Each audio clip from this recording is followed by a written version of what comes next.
Mm-hmm.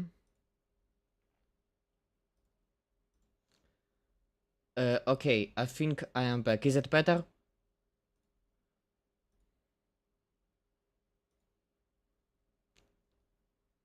Hmm?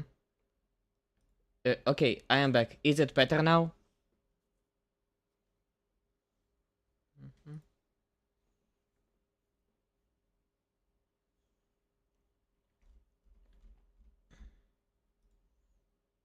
Mhm.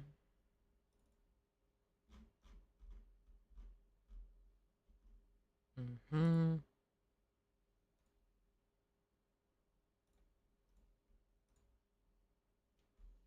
Okay, I'm checking up. Yo! Is everything okay? There you are. Yeah. I disconnected from the stream for a second or two. Apparently Twitch can't handle 2K feet. Okay, back to the video. Poland, you're okay, bro? With what is on the thumbnail? Some laboratory. Okay, the kid here, Poland here, it might have rabies. Probably it's my phone. Then what kind of a phone you have if it shows you black screen for a minute? iPhone 13. Isn't that like from 4 years ago? God damn.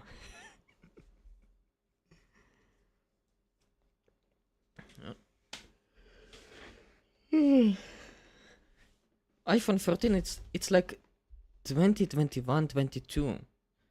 Uh, Give me a second, I need to check that. I am not rich son. Uh, when it came out, it was for the rich. It was like 800, 900 bucks or whatever it was.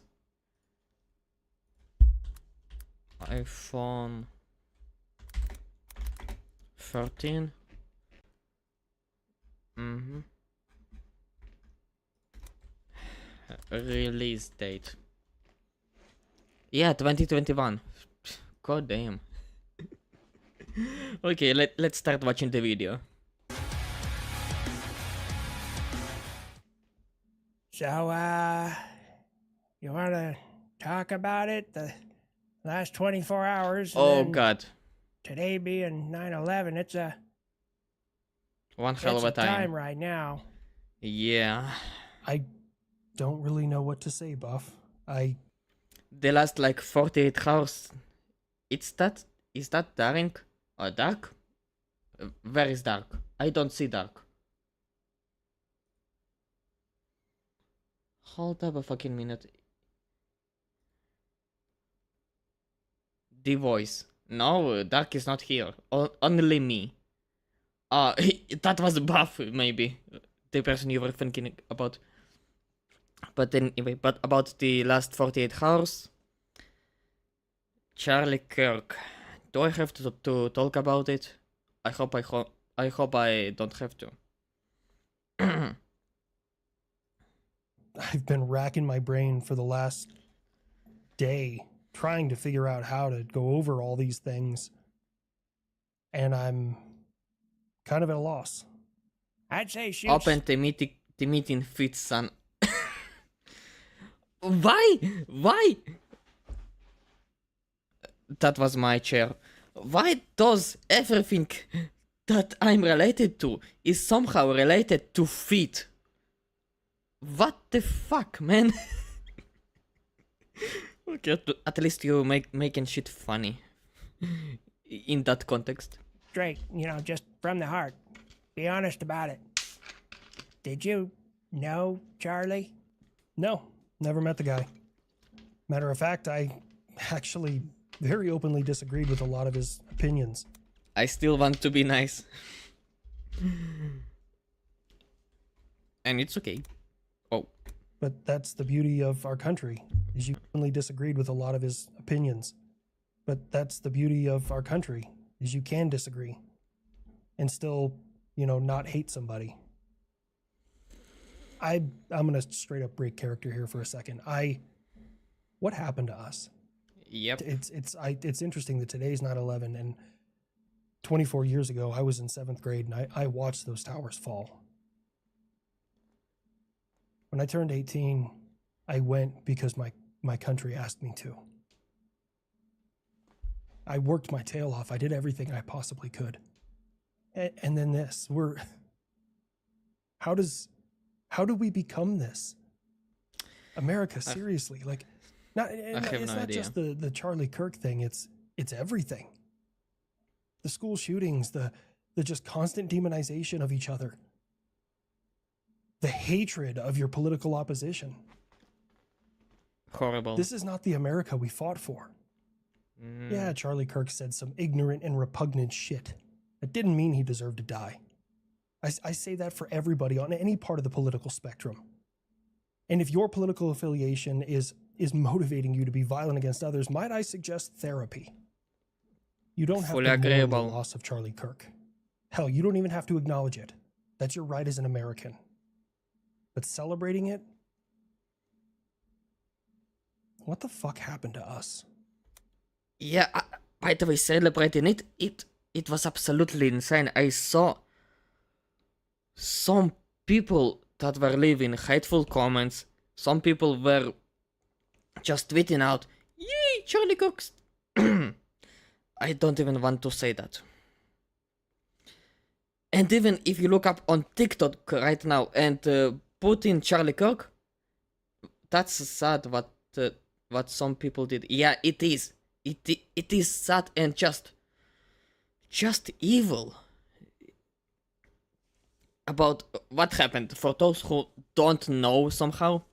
So, literally 2 days ago, on some September 10th, coincidentally, right after I ended my last stream, which is every time I end a stream, some global event happens. It's literally in midnight for me. It always happened. My tongue. For me, it's always happened at midnight. But back to the topic. Charlie Kirk was doing some meet and greet, an activity event, a classic of his, which is he's openly debating people. He just sitting on a bench or under a tent. People come to him, take a microphone, and ask him questions, question his political views, and he answers the political views in a respectful manner. Did he say some shit? Yeah, he did, but words are not supposed to kill people. That's fun. And what happened? Somebody questioned Charlie about violence by trans people. And Charlie was saying that it's too much violence. Any sorts of violence is too much violence, is in my opinion. Right after he answered a question, somebody shot right into his neck. There are videos of this moment. I saw the videos. Somebody shot him in the neck, and a lot of blood started to go out of the neck. When I saw the shot, I realized he was dead on the spot. Nothing could save him. And the guy was happy. A lot of people were happy. And a long hair one. No, that wasn't a long hair person. I will pull out Twitter quickly. The person who shot Charlie, he was identified and he was caught. I will find the news. Who saw that? Who was there? A lot of people. It was a public event. I mean, he was doing a classic open event activity, and some guy who was there. No. What are you talking about, Jude? Are you talking about the shooter? That was some prick. Some prick that... I'm talking about the guy who was there. Not the shooter. the guy who was happy. Oh, there was one. I don't know who was that, to be honest, and I don't care about that person. Anyway, I'm looking for the confirmed suspect. Here it is. Here it is. Tyler no. I will not say his name because fuck making those pieces of shit famous. A 22-year-old from Utah killed Charlie Kirk because he believed Charlie was a fascist.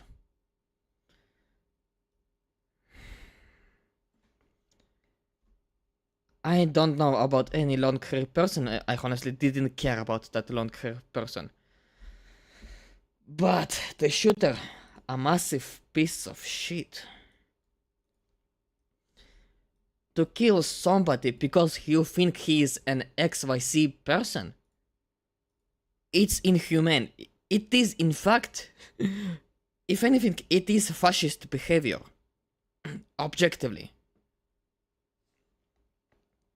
And that's just insane. The person obviously was aiming from the head. He was shooting from a M18, I think, Mauser, chambered in 30-06. I looked it up earlier today.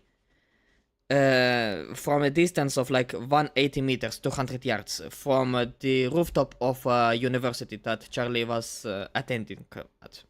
And the most gruesome thing, it happened in front of his wife and 2 children. 2 babies. Mauser, where was the gun made? In Germany, I think. Mauser, I think it's a German brand, but it doesn't matter. Which brand, from what country, it doesn't matter. 2 children, 2 babies, had to watch their father shot in the neck and see a lot of dark red blood gush out of his neck. The worst sight ever. And that's unacceptable. That was my ice machine, by the way. Don't worry about it. And that's just evil, man. Just unacceptable. I have no words about it. Charlie, while he did say some fucked up shit on streamer, when you see who produces the ammunition, you can assume who is responsible. The gun doesn't kill the person, at least 99% of the time. It's the person who is holding the gun. Hello, oh, what's up, Dark? We are talking about dark stuff for a little minute here.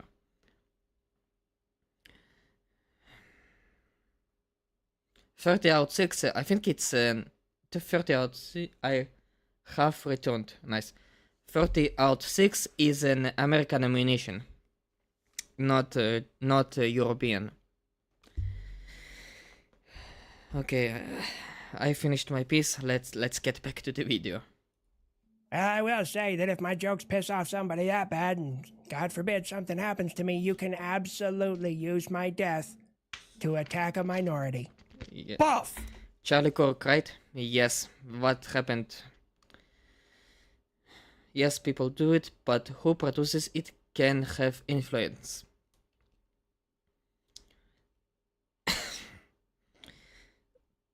That is a very twisted kind of logic, to be honest.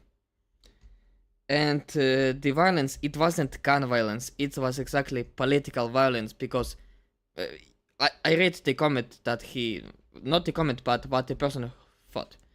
The person, the piece of shit, thought that Charlie was fascist, which was stupid. Charlie was a respectable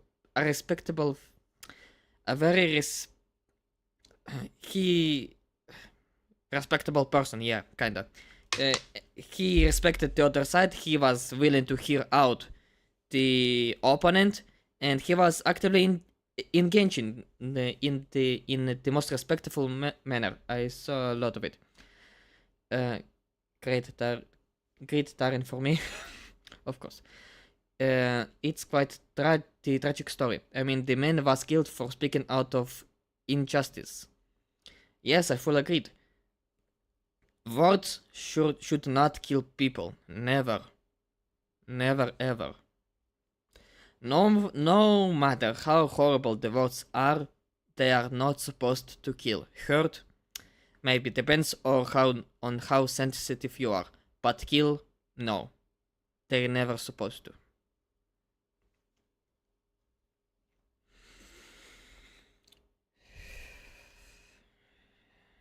Let's keep watching. What? I'm a weapon of war. I've killed more people than cancer. Not the Clintons, though. They're up by double digits on me. It's quite impressive, actually. On a Buff. lighter note, I got some good news. What kind of shit are you building now? Let me guess. A missile that fires exploding chainsaws, or a laser-powered butt plug. The second. I mean, what he said is true. Yes, he did. His last words, even the last tweets, they were true, all of them. He actually told hard facts that hurt. Yes, he did. He definitely did. And people killed him over it, over words. Unacceptable, man. That's just unacceptable and vile. And there were a lot of... I will get back to that. There were a lot of people on Twitter who actively celebrated his death. And there were a lot of them who were, you won't believe it, game developers. Game developers celebrated Charlie Kirk's death. And TikTok probably. Yes, a lot of people on TikTok. And I know why a lot celebrated. Like 80% celebrated it for one reason, the other 20 were truly celebrating. I will get to that later. A lot of people on Twitter who celebrated his death and just saying, you get what you deserve type of shit. Those people were game developers. One of them, the most probably just the shiny cherry, was the main game dev for Ghost of Yotei. I think it was one of the senior devs of Sucker Punch, I think the studio called. You see, Hypix, I have heard a quote from Machiavelli. It goes like this. Okay, I'm listening. I'm listening, Dark.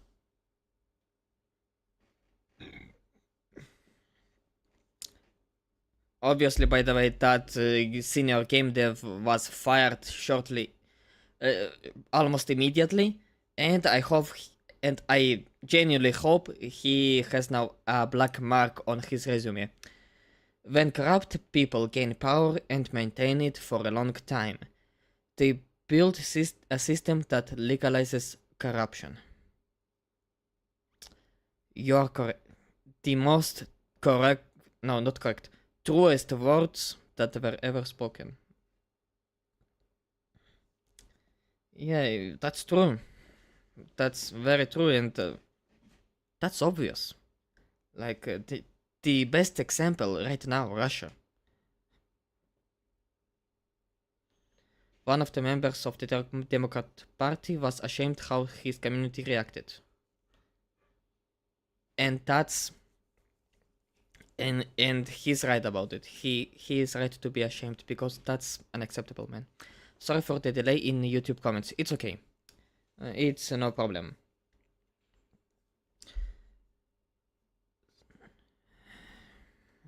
Let's get back to the video, because I think I don't have any more words about Charlie. May his soul rest in the Eden Garden for the rest of eternity.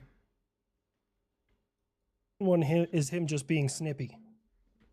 Let me guess. A missile that fires exploding chainsaws, or a laser-powered butt plug.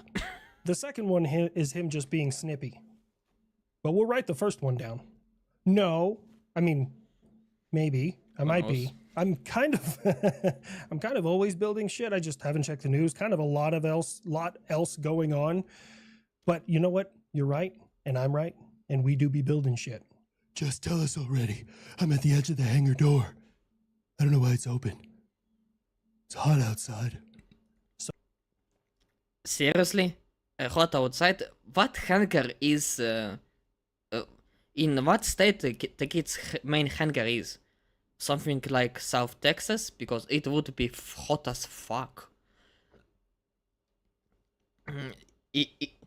But right now, it's not that hot in the way that it was almost a month ago. Like, in Elat, in the peak of August, the peak temperature in August was 48 officially degrees. And it also had a line which had it feels like 54 degrees. I mean, talking about Charlie will be a long conversation. Yes, it would be. We could very well talk for hours about this. Yes, and I honestly don't really have the energy to talk about it. And I think I don't have anything to talk about Charlie anymore because I will be honest. I only recently found out about the guy, mainly because of the South Park episode where it blew out. I don't watch South Park either. I just heard the news, and that's where I heard about Charlie Kirk the first time. And I was slowly like watching some of the shorts of some of his like based moments, true moments, epic moments, whatever you called it. And I kinda liked the guy because he wasn't yelling, he wasn't like getting personal. He was engaging in the conversation.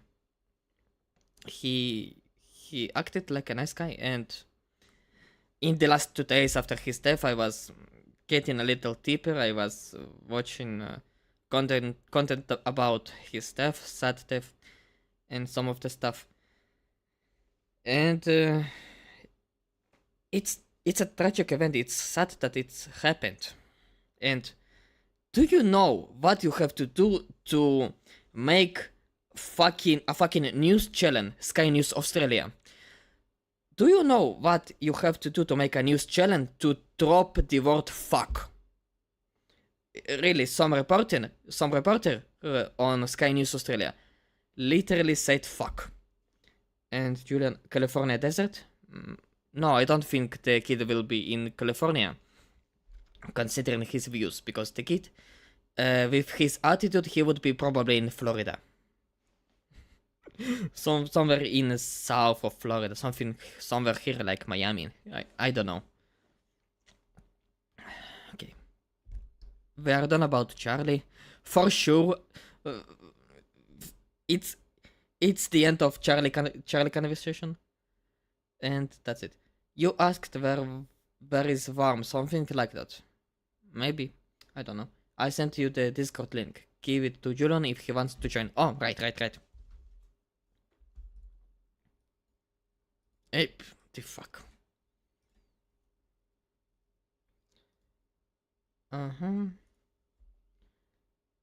Yeah, Julian, here's the Discord link. Join in if you want to.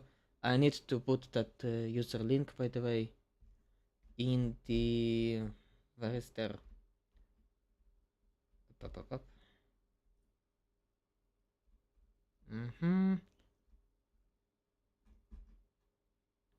Damn, I wish there was. Maybe I can do it on the channel. No matter, I will do that later.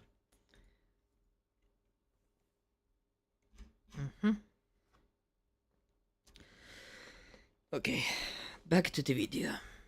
So I got with my buddy John over at Bunker, and I had an artist do a rendition of Mrs. Linecrosser as Rosie the Riveteer.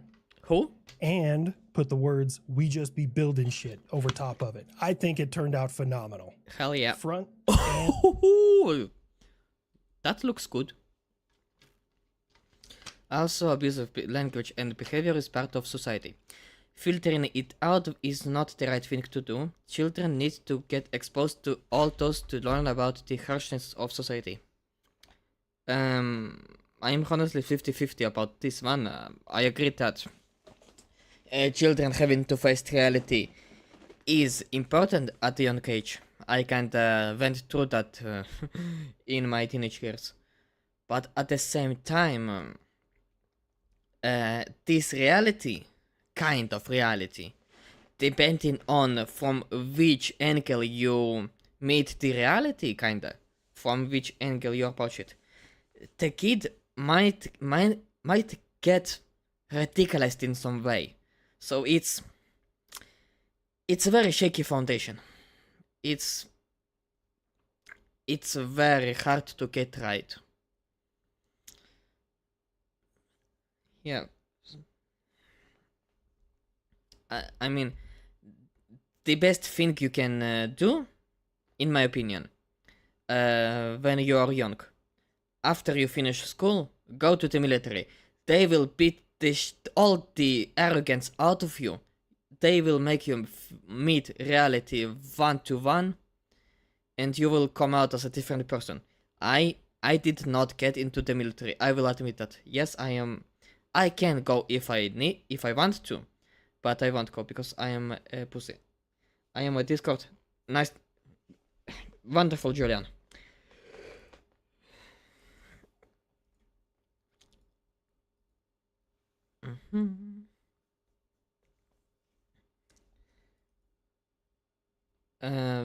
Military is the best option. In my opinion, every country must have what it's called. Every country must have obligated military service, 2 to 3 years for women and men, respectfully.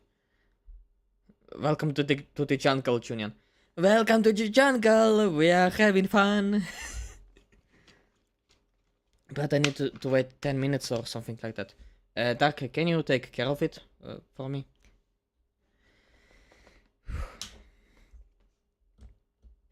Okay, I lost my train of thought. Let's get back to the video just.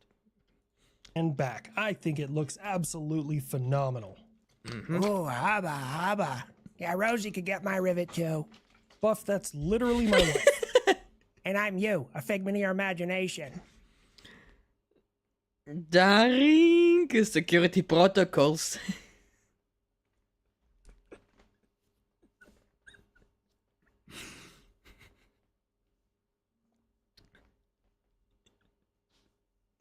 I can't do anything about it. It is to prevent spam. That makes sense. So now the people want to know if you ever used the voices in the bedroom. Can you imagine that shit? Phenomenal. Oh, haba, haba.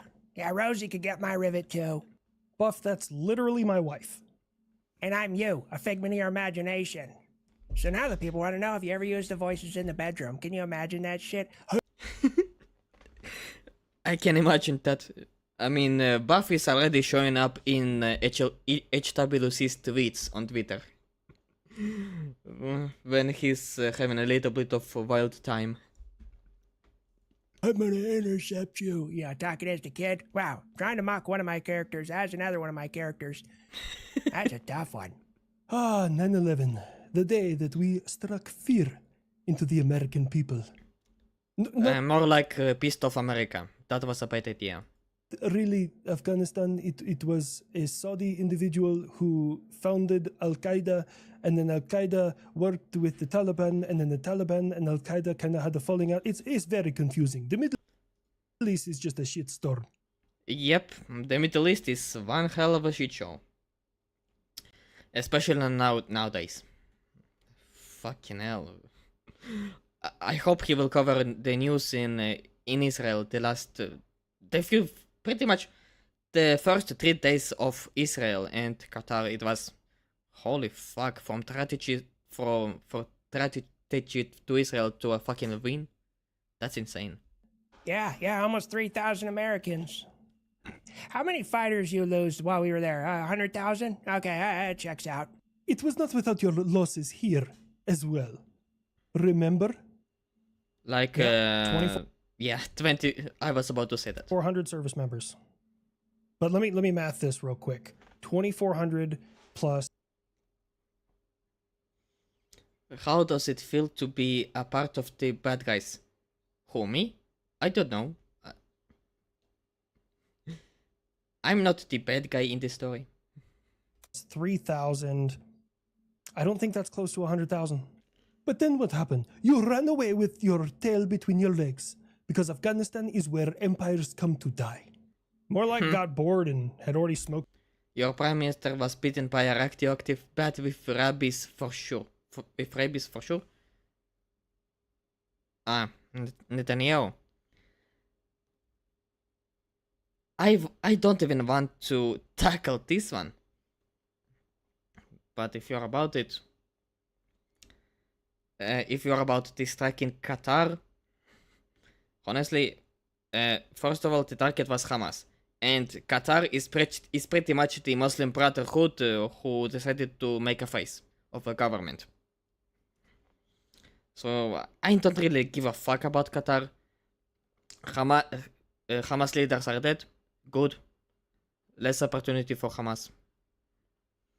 A designated terroristic organization, by the way. Just a reminder. And that was after Hamas took responsibility for a terror attack in Jerusalem. And the Brotherhood was founded by who? By some branded people in Egypt, I think. Or like... The Muslim Brotherhood is weird. I don't really know a lot about them.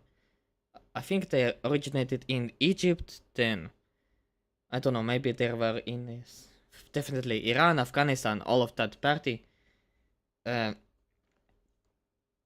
don't know.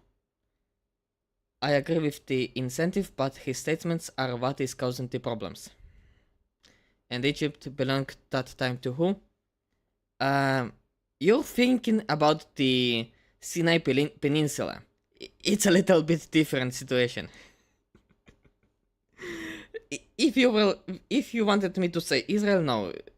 At the time, like after 67, which was before the Muslim Brotherhood, I think. After 67, Israel was controlling the Sinai Peninsula until like 77, 78, when they gave back the Sinai Peninsula to, I see the comment, to Egypt to make peace, which is kinda still standing right now, even though it's fragile. The British, yeah, the British and the French fucked up the entirety of the Middle East. That's for sure.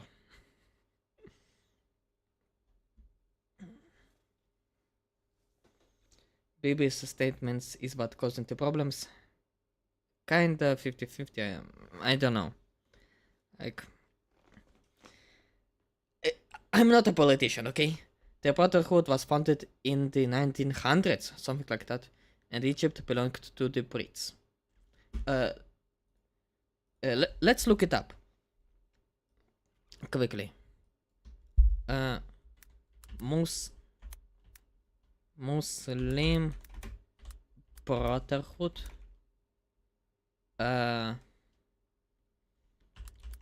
When founded in 1928. Yeah, pretty much the British. It was founded in Egypt.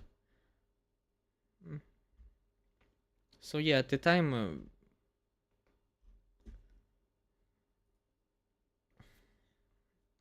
yeah, everything is fucked up, whatever.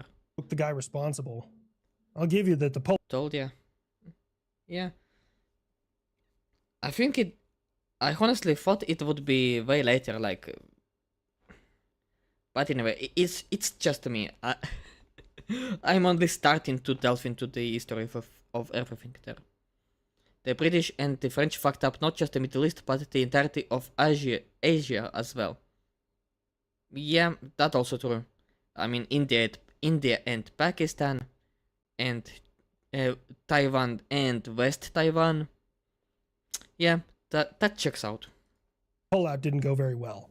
Yeah, if you want to know how good our pullout game is, just ask Russia's mom. I heard that. Yeah, Yes. because I said it. Or did you, like, hear her say it? Because that would be just, I don't want to toot my own horn and let others do it for me. Ah! What was that? Oh, hello. Israel. Boom. Israel. What? If you could stop just indiscriminately bombing. Also mine country. Yeah, Sri Lanka. But to be honest, Sri Lanka is like very small, like, right?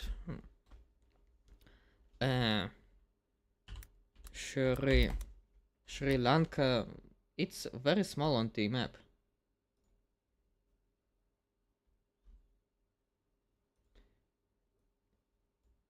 Yeah, look at this. As a map, Sri Lanka is very small. I think it is. I think Sri Lanka is a little bigger than Madagascar, right? God damn.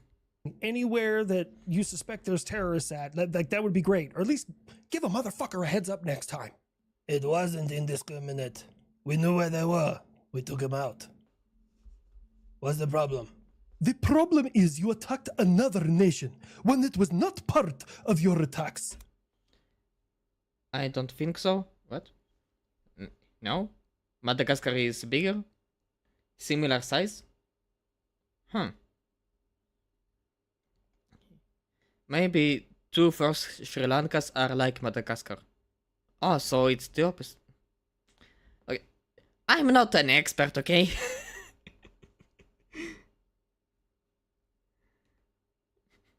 Madagascar is a tiny bit bigger, to be exact. Ah, yeah, it's because Sri Lanka looked a little more fat. That's why I thought it was bigger, but no, Madagascar it's way longer, yeah. Anyway, about the strikes in Qatar.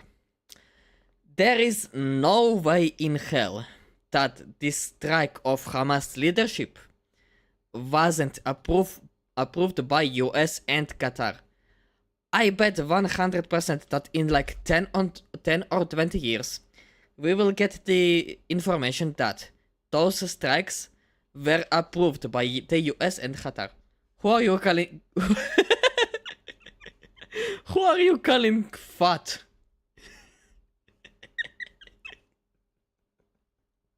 Sorry, white. Sri Lanka is looking a little bit white, you know, like white Putin. Not my fault it looked like that. You are harboring Hamas. They deserve to be hunted everywhere they are. They were here because America asked them to be. No, I am the mediator. you are a shitty mediator, you piece of shit. Even the ice agrees. Between you and them, and I am neutral ground. You aren't. You are not. At all. I mean, maybe I had something to do with that. Well, like, I didn't ask him to start, you guys to start talking peace for us until like 2023. Those guys have been there since like 2012. Oh, man, I love when you introduce new characters just because, I mean, all the ones in the Middle East sound exactly the same. Seriously, doesn't Yes. matter. Pashto, Dari, Farsi, Arabic, the accent all sounds the same to us. But Yeah, they all sound the same, and just so you know, all of them, all of those Arab type languages, they all sound like Down syndrome Hebrew. I'm not even joking. Take one person who speaks Hebrew and take people who are speaking these Arabian languages. They all sound like Hebrew with Down syndrome. And they were teaching me Arab in one of the schools, just so you know. So I know what I'm talking about. I didn't know Qatar. Not Arabic. Same fucking shit. Which is bullshit. I look like a little oven mitt. It's Muhammad's mitt. It is not the best nickname, but I suppose it is better than beans on toast. That is an English delicacy. You can shove it up your ass. Don't you live there? I'm Israeli. I am Israeli, so no. And just so you know, I hated Arabic the moment I was trying to learn it. Because of that, I just refused to learn Arabic, and nobody could do a shit about it. I was fucking 12 at the time, by the way. I was a menace back then. At least I'm not harboring terrorists in my country. That I know of. Speaking of, beans on toast, you have a closer relationship with them than I. I am confused. I understood you are an Ukrainian in the Arab world. First of all, not a Ukrainian. I am born in Israel. My parents are from Russia. They immigrated from Russia back when the Soviet Union fell. My dad is from St. Petersburg. My mom is from Siberia. I think you were talking about Shell, who is Ukrainian. I mean, at the end of the day, people keep using religion to incite holy wars all the time throughout history. Religion has nothing to do with it. People use religion as an excuse to do bad things. Yes, they do. But Islam is very known for that, sadly. And it just so happens that the Islamists are fucking super extreme. So it's true. I heard Russian is spoken in Israel. Russian and Ukrainian, because a lot of people just left the Soviet Union after it fell, back in the 90s. And yeah, a lot of Russians are speaking Russian in Israel. You have no idea how much. In Eilat especially, I live in Eilat. Nearly every second or third person that you will meet on the street is Russian. Me included. Well, I am kinda Russian heritage. Kinda. I do. What's up with your homeboy Nepal? Listen, just because Nepal is having a fun time. Wait, if you're in Israel, how come you didn't serve the military? Because I was diagnosed with ADHD and mild autism, which gives, and because of those diagnoses, give me a minute. I was diagnosed. It was giving me the status as not very super capable soldier, so I was given a PTOR, a pass. I am not obligated to serve in the military, but I can go and volunteer in the military if I want to. That's the thing. I get my Gurkhas from them does not mean that. What's up with your homeboy Nepal? If you didn't see, they are having a revolution. They are having a fun time in there. I saw the footage. Burn them all! And I think it started with a fucking street fight, right?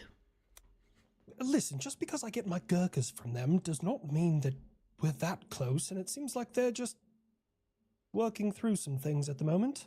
Yes, they Yeah, do. well, I've been around long enough to know that's how communism goes. Yep. Joining Just when I was writing a thesis and mentioned them.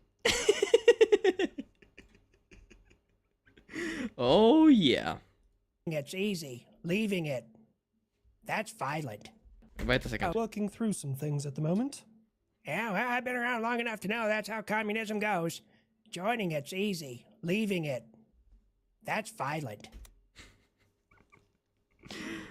Yes, it is. Yeah, it kind of seems like France is going through it too right now. Oh yeah. Not the communism part, just in The revolution. serious issues.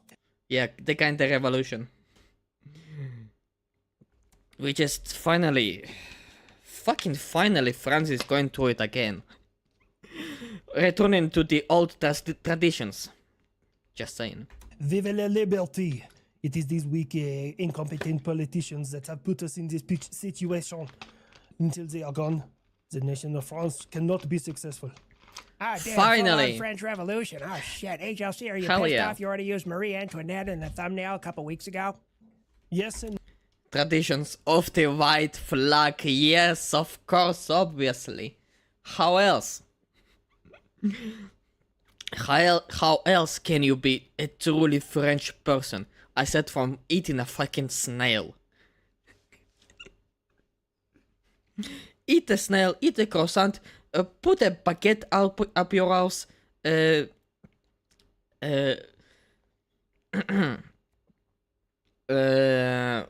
fucking what is the word? Put some wine on your face, and go and commit a revolution. Is Julian British? Julian, are you a British man? Are you a tea eater? Are you a tea drinker? Nope. Then what you are?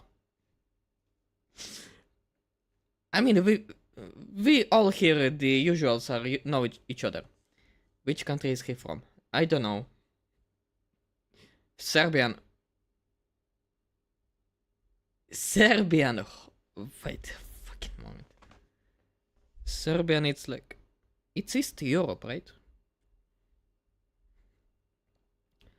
Kupati. Wait, Serbia. Let me look it up. Balkan. The Balkans.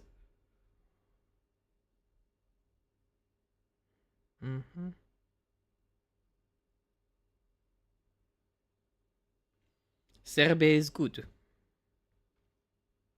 Oh yeah, I found it. Ah.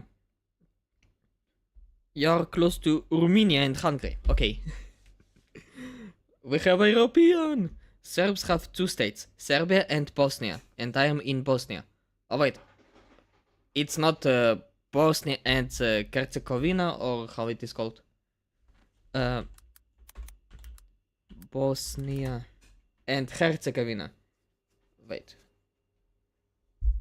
It is? So, you are in Bosnia and Herzegovina, right? Which is kind of a weird name, by the way.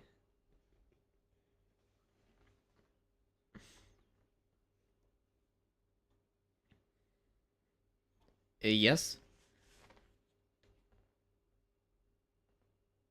Ah, the Serbs have. Okay, so there are two Serbian states. Okay, it's just now clicked in my head. no, I'm not really sure I could do a much better job of it at this point. Plus, my overall knowledge of history in France kind of starts in June 6, 1944. Everything before that. Oh. Did we really shoot a UFO with a Hellfire? Huh? And no one came and got me. What? Well, it was unidentified. Yes, as well as Croats have two states, Croatia and Bosnia also. Ah, so you and the Croatians share a state in Bosnia. Correct? Ask Julian if he is willing to play Nightingale. He can join in if he wants to play with us if he likes. You really love that game, right? Shell can come too. Ask Shell about it. I mean, I don't know. Serbs, Muslims, and Croats. Holy fuck, you have an entire trifecta. That's one hell of a club. And we did shoot at it with a Hellfire. Wait, the Hellfire.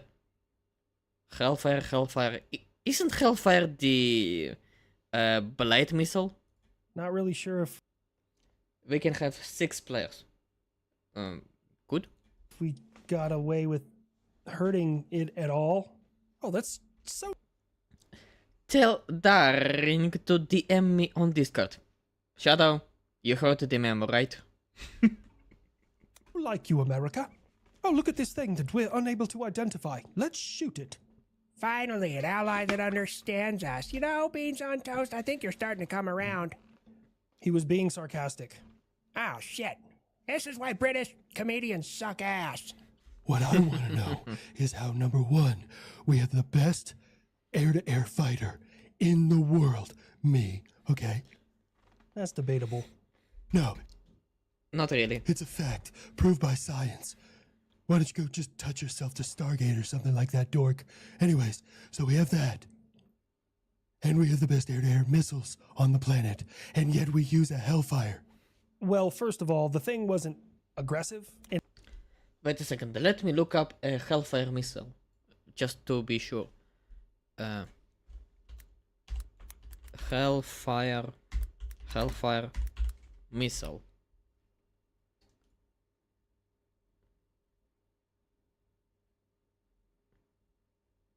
Yeah, yes, it's the blade missile. Right?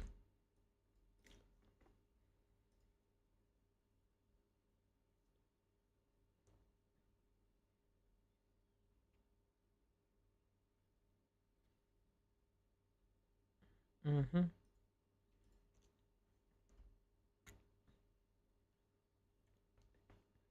Yeah, the Hellfire is the blade missile. in any way, so we didn't really need to be more aggressive. You know, we meet force with force. It was just kind of cruising around. And number two, and here's my missiletism kicking in, an AIM-9 is thermal guided, at least all the variants I know of. Mm-hmm. If you can't get a good enough thermal signature, you're not going to be able to track that target.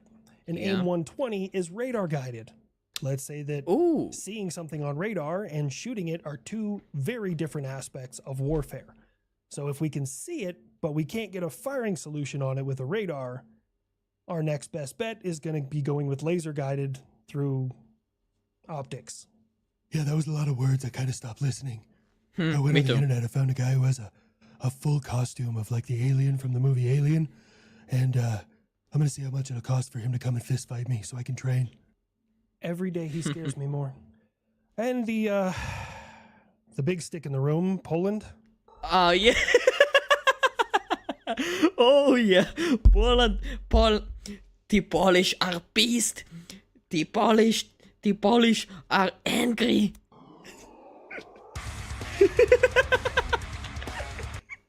Poland? If you don't know, the ranch, the Slavic Special Ed system, have sent for some reason over 20 drones to Poland. They were traveling in Poland like for 2 days. One day 20 Russian drones, Shahed drones, by the way, the name of that class. I go get some crepes. Okay. Good luck finding Michael and William in that one. Okay, and fuck, I lost myself. They sent, I think, 30 more Shahed drones into Poland on the next day. It was the same day as the Qatar strike, by the way. Just a fun fact. The Polish are fucking angry now, and HOC is Poland, HWC is Poland, sorry. Oh, that's a funny one. You okay, buddy?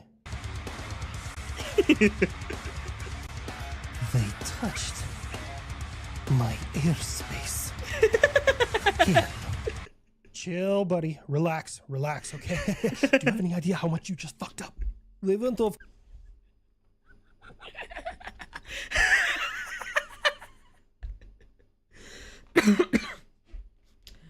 Oh god.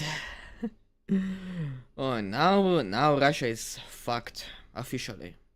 Of course, we lost contact with them. It's no big deal. Poland not do nothing. I'm invoking Article 4.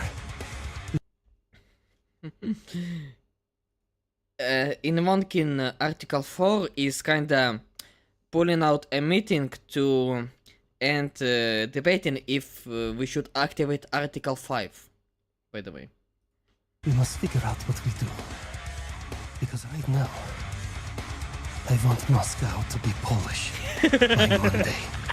Great, this is going so well. Honestly, Oh, I yeah. really think so too. Give him the chair, Poland. Give them the entire table, Poland. Oh, that will be a great one.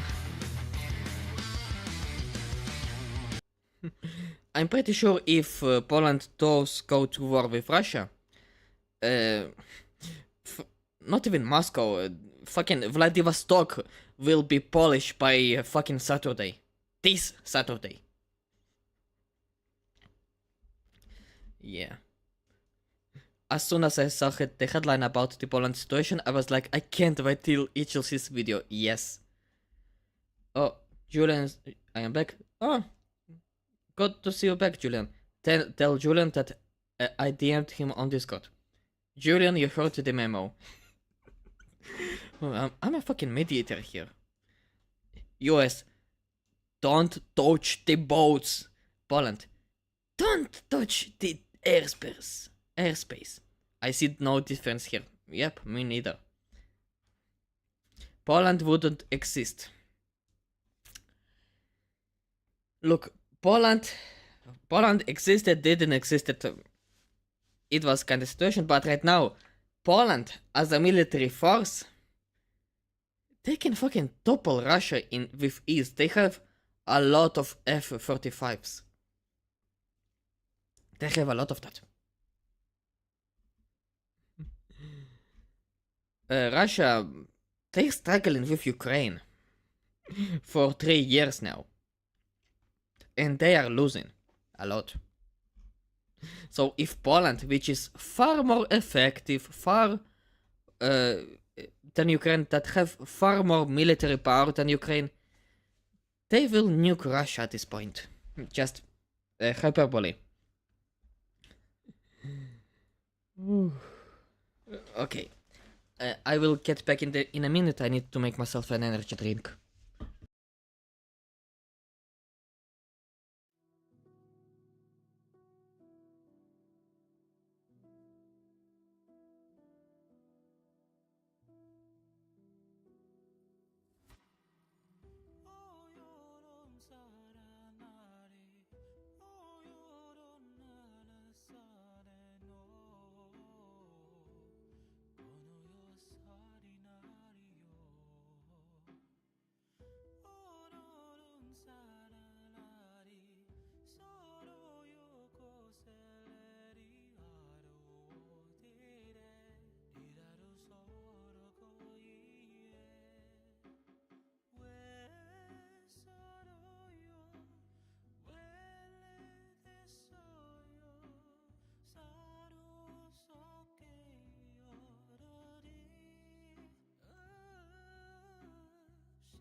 I am back now and I have some energy drinks with me. Okay, now that we are done with HWC, let's go and see something hilarious. I was waiting to look at it for a long time. The most gangster Green Beret, Robert Howard. Unstoppable, the Terminator of Green Berets. A video by the Fat Electrician. Oh, I love watching this guy. And I wanted to watch his video on stream for a long time. And to react to it. Let's fucking go. Normally, I don't like dealing in absolutes. However, I am extremely confident in saying that this is the most gangster supply sergeant of all time. The Supply Sergeant? Hold the fucking minute. Supply Sergeant, the guy who is dealing with the logistics, right? Today we're talking about Robert Howard, the most decorated Green Beret in U.S. history. Oh, he started off goddamn. his military career as a mechanic, then became a parachute rigger, then became a supply sergeant. After being shot in the face and surviving in Vietnam, he Shot in the face? Okay, he's already a legend. God fucking damn it. then volunteered to go out with Mac v. SOG whenever they needed an extra guy Ooh. or a strap hanger, despite having no Green Beret or Special Forces training. Despite his initial lack of training, he What? rapidly He didn't have the special training. Okay, that's a next level of gangster. went from the extra guy they brought along to help carry the radio to the man they specifically requested to come and help on their most dangerous missions. Having been shot in the face, blown up, and severely wounded multiple times on multiple occasions, he is quite literally the human embodiment of the Terminator and has been written up for the Medal of Honor on 3 separate occasions and awarded it once because that's legally the amount of times he could earn it. One more time for a minute. Honor on 3 occasions, he is quite literally the human embodiment of the Terminator and has been written up for the Medal of Honor on Written up 3 times. Alright, that's a lot. Anyway, Apex. Anyway, what, Dark?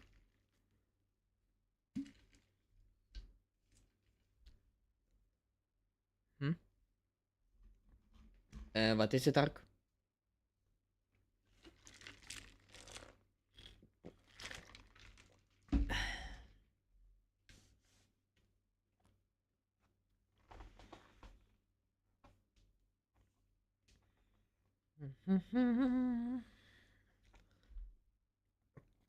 We are getting together to watch the Demon Slayer movie on Discord later. Do you want to join in? No, thanks. Sorry. I'm not really watching anime. Especially since I'm always busy for some reason. So no, I won't be joining, sorry.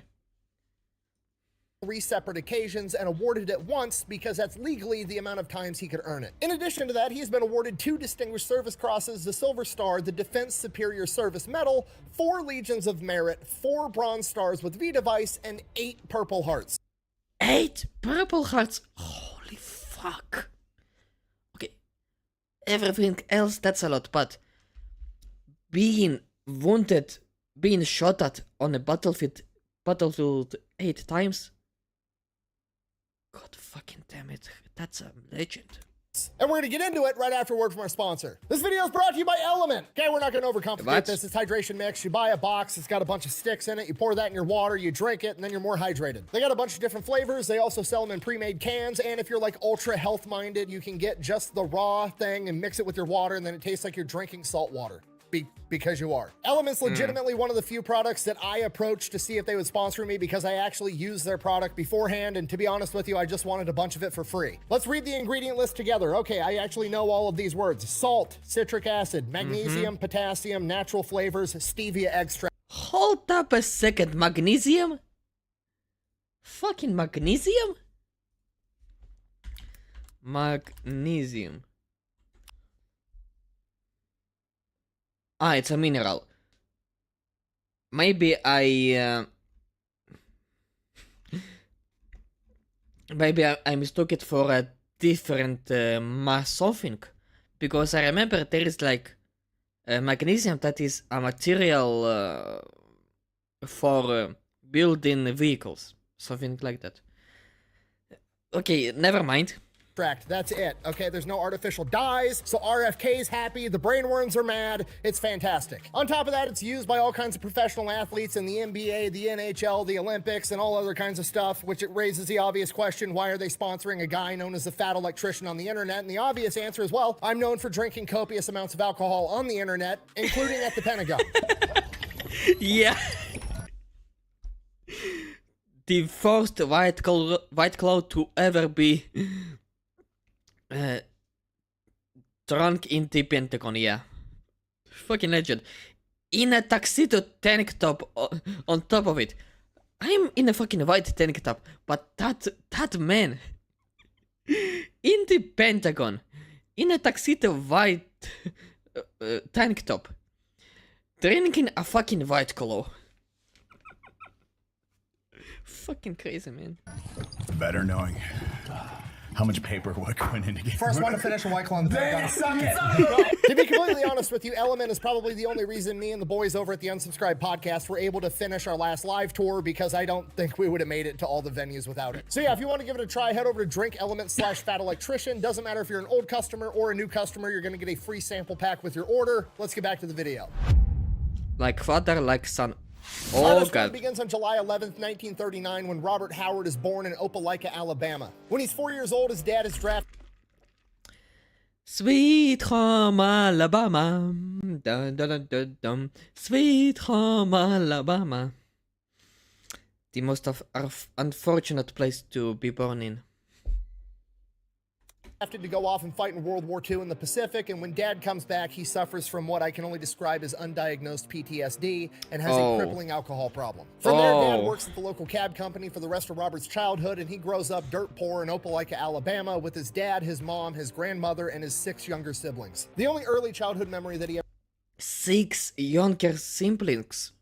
Fuck, that's a nightmare to live in. ever talks about was when he was young, he finally got a new pair of shoes, which was a big deal for a poor kid in the 1940s, and 5 high school bullies were trying to take his shoes, and for the first week, they would chase him from the bus all the way to his house, but he would always outrun them and never get caught, and got to keep his shoes. That boy sure is a running fool. After seeing this, his grandmother pulled him aside and said, "Robert, you don't run away from your problems, you run towards them." The very next day, he comes back home from school beat up, but he still had his shoes. From here, Robert continues to grow up, and he is pretty much a brick shithouse of a young man, being 6 foot tall, 170 pounds, extremely athletic, and good at sports. Despite that, he drops out of high school to 170 pounds, it's like around 75 kilos, something like that. Maybe a little more. help his Wait, 180 pounds, it's like 90 kilos, sorry. So it's like a little over 80 kilogram. Yeah.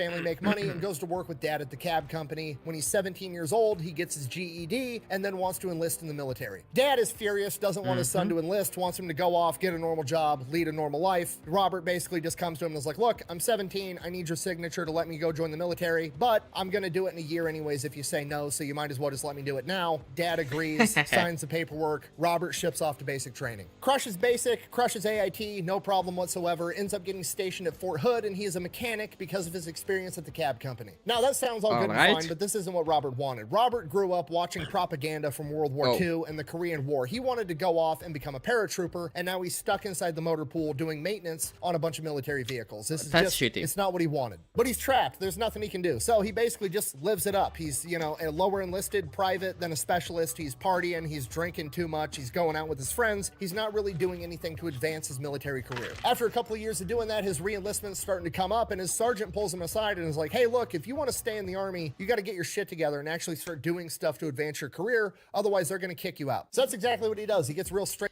I will have my dinner and return. No problem, Doc. Straight-laced, quits drinking so much, quits partying so much, we're gonna kick you out. So that's exactly what he does. He gets real straight-laced, quits drinking so much, quits partying so much, goes out into town, finds a nice girl by the name of Tina. They wind up getting married. From here, he turns into an excellent soldier. Then when that re-enlistment time finally comes, they want to keep him in. So he says, "You know, I'll re-enlist for another 6 years, but I want it put in my contract that you're gonna send me off to be a paratrooper." They agree. He gets sent off to Fort Bragg, attached to the 101st Airborne, goes through paratrooper school. Passes through that, no problem, gets his jump wings, becomes a parachute rigger and a supply sergeant with the 101st Airborne. From here, his wife Tina ends up getting pregnant, and he is shortly after that sent over to France for 2 years straight, comes back home and meets his daughter for the first time when she's 18 months old. He is then home for about 45 minutes before getting sent off to Vietnam. This is whole other country. As they make To Vietnam. Holy fuck. He's going to do a lot of shit. their approach into theater, he is informed that they are going to be making an amphibious landing. He's pumped. He wants to go into combat. This has been his whole thing. In his brain, he's thinking D-Day, storming the beach at Normandy, enemy gunfire. This is going to be awesome. Action hero type stuff. As they approach, he's informed, oh, it's actually a secured beach. This is just the fastest way to get everybody off the boat.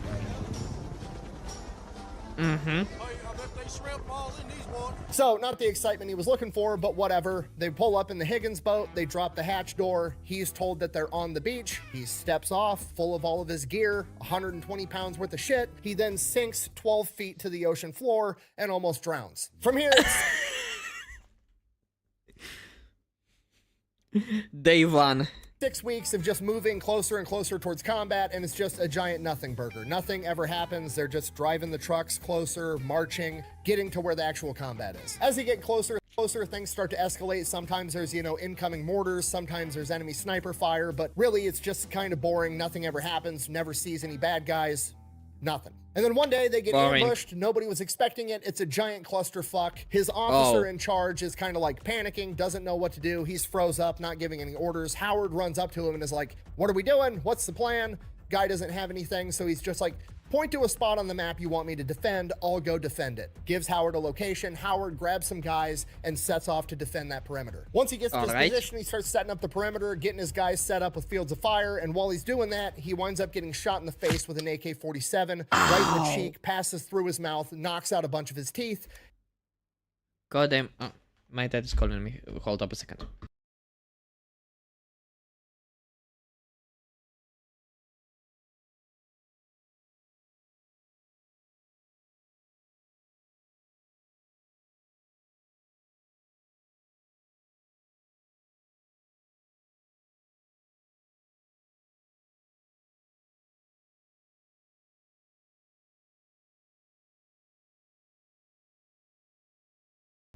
Okay, I'm finished. Back to the video. And he wakes up in the hospital. And wouldn't you know it, the guy in the bed next to So wait. he's doing that. He winds up getting shot in the face with an AK-47 right in the cheek, passes through his mouth, knocks out a bunch of his teeth, and he wakes up in the hospital. So it's like from one cheek to another, right? Oh, fuck, that's so fucking painful. And wouldn't you know it, the guy in the bed next to him is actually his buddy from airborne school that apparently has went on to become a Special Forces Green Beret. They wind up hanging out the entire time while they're both recovering in the hospital. Then one day, Green Beret guy is getting ready to leave. His colonel comes to pick him up, and he recommends to the colonel, like, hey, this is my buddy, Robert Howard. We could use a guy like him out in the field. And the colonel's like, is that so? You think you want to do this? And Robert Howard is like, yeah, anything to get me into the action. And he just kind of nods and walks off. Nice. Howard has to spend a little bit more time in the hospital recovering. Once he's fully recovered, he basically forgot that conversation even happened, ships back off to his unit with the 101st, gets there, and his commanding officer is like, Howard, there's a chopper waiting for you. They got to take you somewhere. And he's like, what? Where? What? He's like, I have no idea. Apparently it's Special Forces and it's top secret. They're not telling me shit, just to tell you to get on the chopper. So he gets on the helicopter. That flies him to Saigon to the Military Assistance Command of Vietnam, aka MACV. While he is there, he is offered the opportunity to assist the Studies and Observations Group, a top secret military unit that responds directly to the White House and the Joint Chiefs of Staff that the government will not admit even exists for decades afterwards. From here, he is told that this is strictly voluntary. He does not have to do this, but if he does want to, he'll be operating inside of foreign countries, Laos and Cambodia, two places America is not supposed to be. Also heard we're in fucking Cambodia right now. Cambodia? Man, you kidding me. Because of that, on these missions, he will be going behind enemy lines with nothing that identifies him as an American soldier, and if he is killed or captured, which there is a high likelihood of, the American government will sweep it under the rug and say they know nothing about it. Now, I can only assume hearing this, Robert is like, okay, so let me get this straight. You want me, a supply sergeant, to go out with the Green Berets in a country we're not supposed to be in the most dangerous combat that you have with a super high casualty rate, with no Green Beret training whatsoever. And the American American government is like, yeah, that's exactly it. And, you know, if you survive for like 6 months, we'll send you back home to America and then you can get your Green Beret and we'll get you the training then after you've already done the job. To which Robert is like, You son of a bitch! I'm in! fast forward, Robert shows up to a SOG 4 What a crazy start for a Green Beret. Yo sup, Fitsnip Shadow! Good to me. You will have to stop that at some point. You're looking for someone to sniff? No. Aside from my own belly, no, not really. forward operational base, and he is blown away because it is not like any other military operation he has ever seen. Robert is straight-laced, clean-shaven, right uniform, right place, right time, and everybody else on this operational base is just walking around in whatever clothes they want. It's right time. What are you reacting to? Stuff. This video from the Photo Electrician, the most gangster Green Beret. A history video, funny history. And everybody else on this operational base is just walking around in whatever clothes they want. They've got beards, they've got ponytails, don't look like the military professional that he's ever seen, yet these are the best operators America has to offer. Despite eventually going on to become one of these guys, he never really gives up his clean-shaven, straight... Bro, go react. I reacted to that literally the previous video I was reacting to. It was an HLC video. I was talking about it. This video exactly. You did? Yes, I did, and I did talk about it. So sad. Yes, it is sad, and the reaction of some people about it is disgusting and inhumane.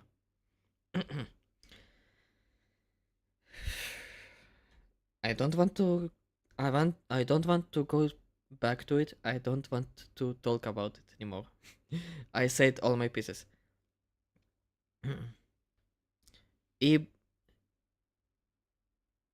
What?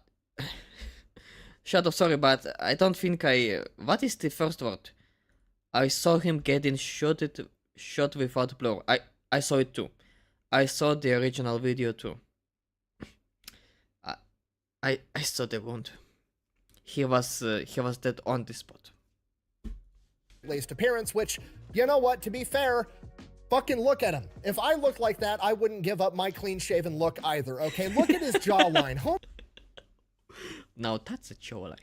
If operators America has to offer. Despite eventually going on to become one of these guys, he never really gives up his clean-shaven, straight-laced appearance, which, you know what, to be fair, fucking look at him. Same. Oh, welcome back, Dark. If I looked like that, I wouldn't give up my clean I saw all the blood and shit. Yes, me too. I did saw it too. shaven look either, okay? Look at his jawline. Homie could get in a katana fight with that It was too gruesome. Yes.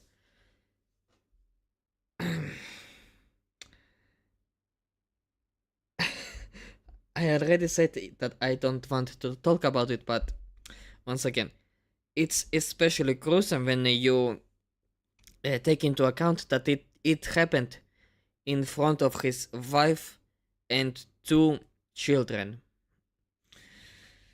A tragedy. Okay, we are done with all the Charlie Kirk stuff. Let's get into the video, please. jawline and probably win. Sorry, anyways, from here, he spends the next 6 months being the supply sergeant on the forward operational base and operating as a strap hanger. Strap hanger is just the term for like, hey, we've got a group of SOG guys going out. They need an extra volunteer to help carry the radio and just do what they're told. Robert starts doing a ton of that. And to be honest, during this period of time, we don't have many specifics outside of that. Anyway, moving on. Yes, we need to move.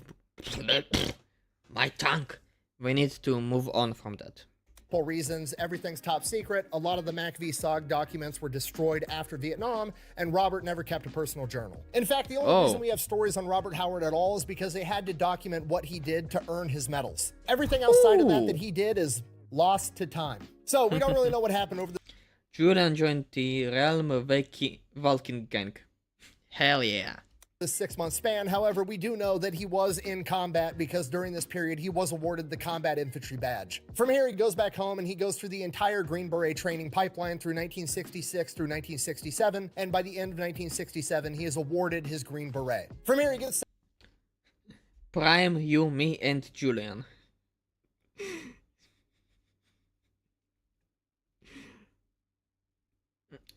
Prime, you, me, Shadow, and Julian.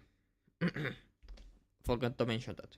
sent back out to Vietnam, still operating as part of SOG. He is sent to SOG Forward Operational Base 2, which is right at a tri-border area between Vietnam, Laos, and Cambodia, so they can go into both those countries fairly quickly and fairly easily whenever needed. He is still operating as a supply sergeant, and he is not attached to an actual SOG team, so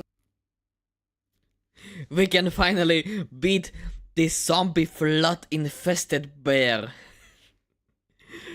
The YouTube people will not understand because it was outside of YouTube, I think. so he is still operating as a strap hanger whenever they need somebody. Initially, he struggles to get Shadow does not have space, right?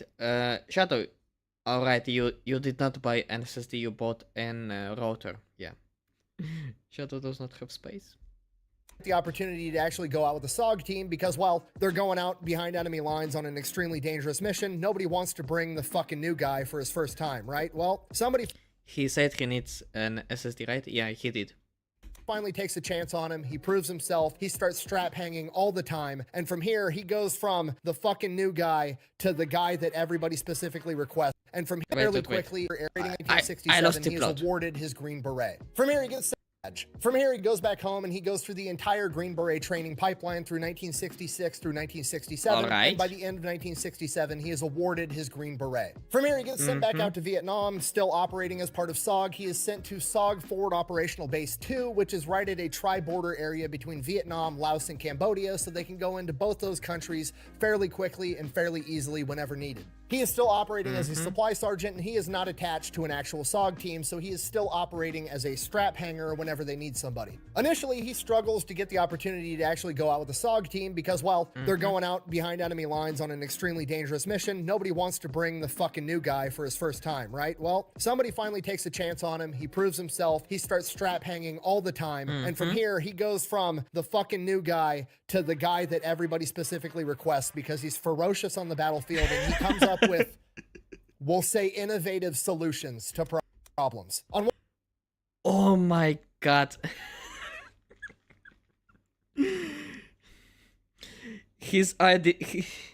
The man will be adding a new points in the Geneva checklist. one occasion, he was strap hanging for a SOG team, and they were going to go behind enemy lines for 19 days straight and plot out safe paths for downed pilots to take to get back into Vietnam and get to safety. The problem was that by this point in time, the North Vietnamese had become aware of SOG's operations, and they were actually sending teams out to be counter reconnaissance. So whenever they saw helicopters coming into country, they would have scouts in the area, and they would just trail the SOG operatives so that they knew everything SOG knew. Obviously, for a mission where you're trying to chart a safe path for a downed pilot, you don't want the enemy knowing where these safe paths are, so they need to figure out a way how to get rid of this counter reconnaissance unit. So they called up the supply sergeant. He then proceeds to take an old footlocker, you know, that big trunk that sits at the foot of your bed when you're in the military that you put all your stuff in and lock it with a padlock. He takes one of those, paints it bright red, fills it with 80 pounds of TNT, ball bearings, nails, all kinds of shit, and then rigs it up to explode on a 5-minute timer. They fly in on the helicopters, get dropped off in this country, grab this red footlocker, throw it out the helicopter, and then run off into the wood line, leaving the footlocker. Now, to the enemy, if there is an enemy out there that's surveilling them, this looks like they were in such a hurry that they either forgot their supplies or they were in such a hurry they didn't want to be bogged down and have to carry them. So they go out, they run into the wood line, they're laying down, watching this chest. Sure enough, an entire squad of NVA counter reconnaissance comes up and they start investigating this footlocker, trying to pry it open. Footlocker obviously explodes. Counter recon guys are now gone. Robert Howard said that it blew debris a quarter mile away. Quarter mile, it's like 1 mile is 1.6 kilometers. A quarter of that, 400, sorry, meters, not kilometers. 1.6 kilometers, yeah. 400 meters. Debris were flying 400 meters. Holy fuck, one more squad of time. NVA counter reconnaissance comes up and they start investigating this footlocker, trying to pry it open. Footlocker obviously explodes. Counter recon guys are now gone. Robert Howard said that it blew debris a quarter mile away. 400 meters away. Holy fucking shit.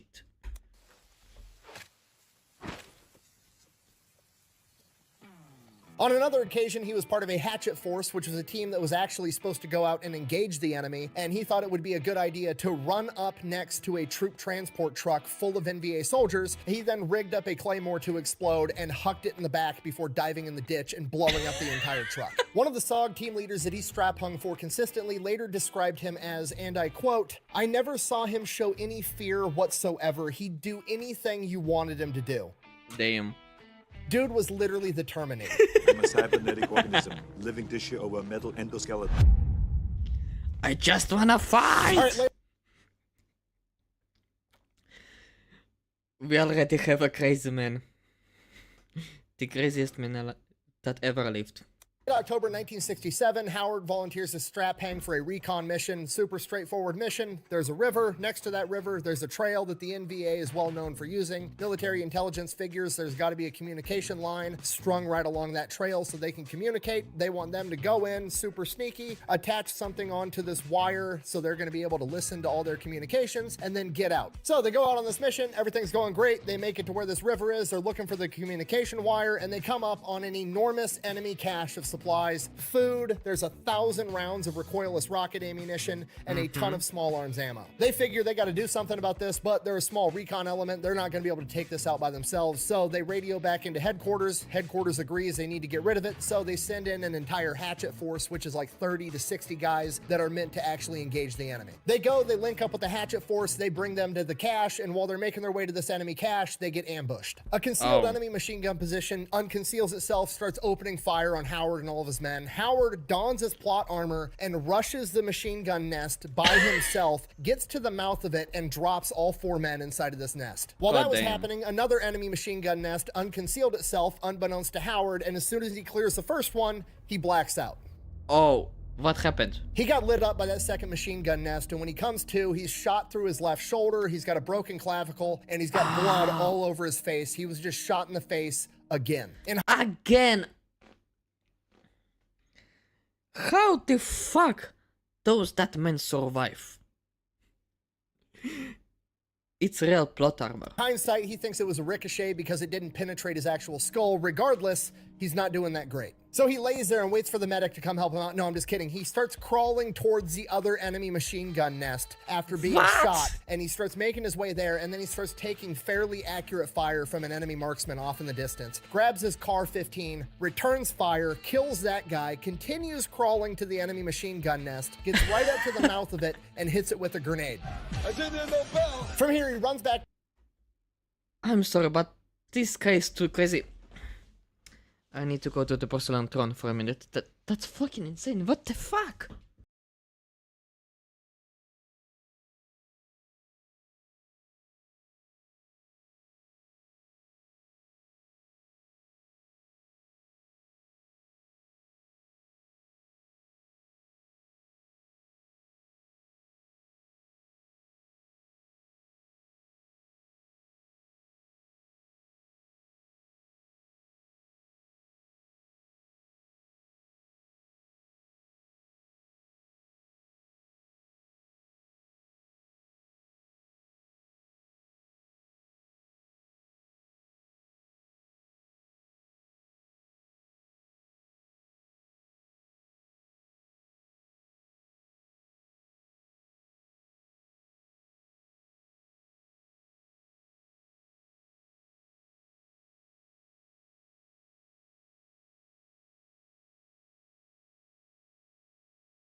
Okay, I am back. I am back here. Let's continue the video. To his men, makes it to cover, and they start getting lit up by that first machine gun nest all over again. More bad guys have spawned from the jungle and manned this gun all over again. Made a mistake, left the machine gun operable, not about to make that mistake again. Looks to one of his men, says, "Give me that rocket launcher." Hands Bob the rocket launcher. Bob pops up out of the ditch, fires a rocket launcher directly at this nest. So I refreshed the stream for no reason. Yeah, for no reason. Because I left to take a small one.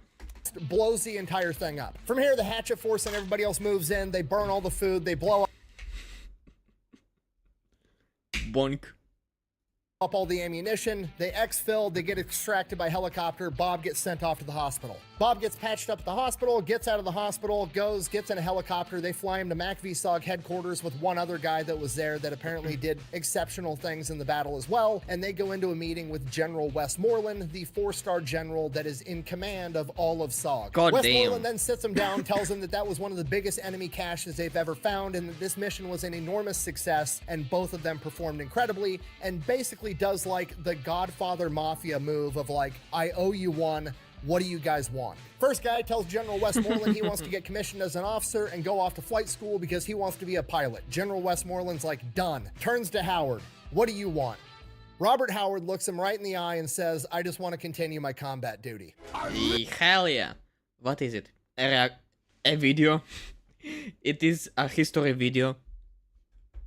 For this shit. Looks him right in the eye and says, I just want to continue my combat duty. I live for this shit. From here, Bob gets back to SOBT. What is it? What is it? What a cute cat.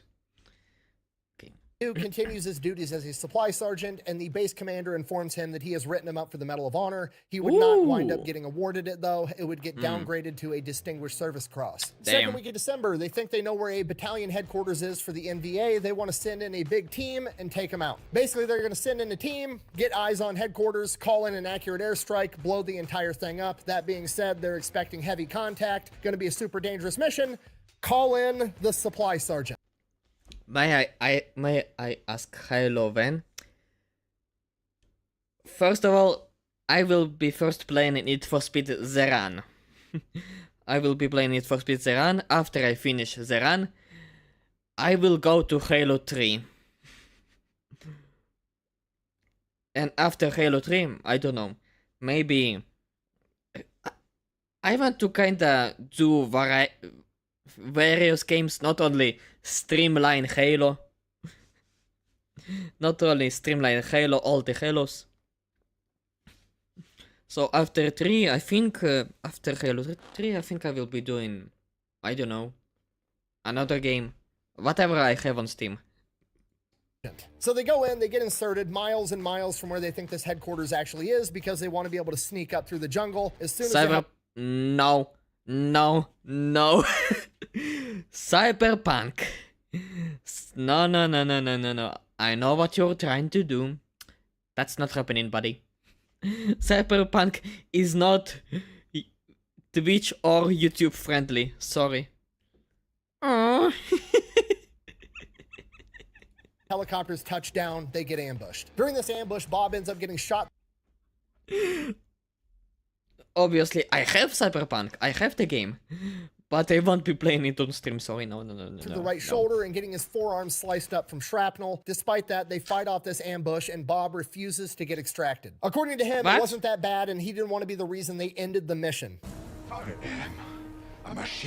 Wait a second. Up. That being said, they're expecting heavy contact. Going to be a super dangerous mission. Call in the supply sergeant. So they go in, they get inserted miles and miles from where they think this headquarters actually is. True reason. No fit fetish.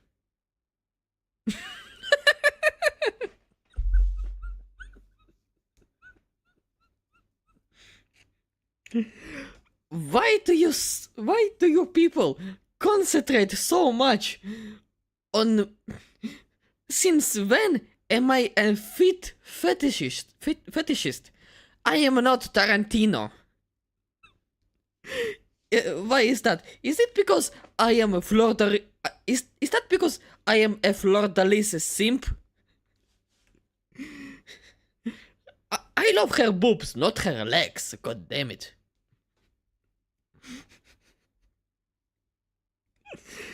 The most ridiculous shit ever. Shadow cursed everything.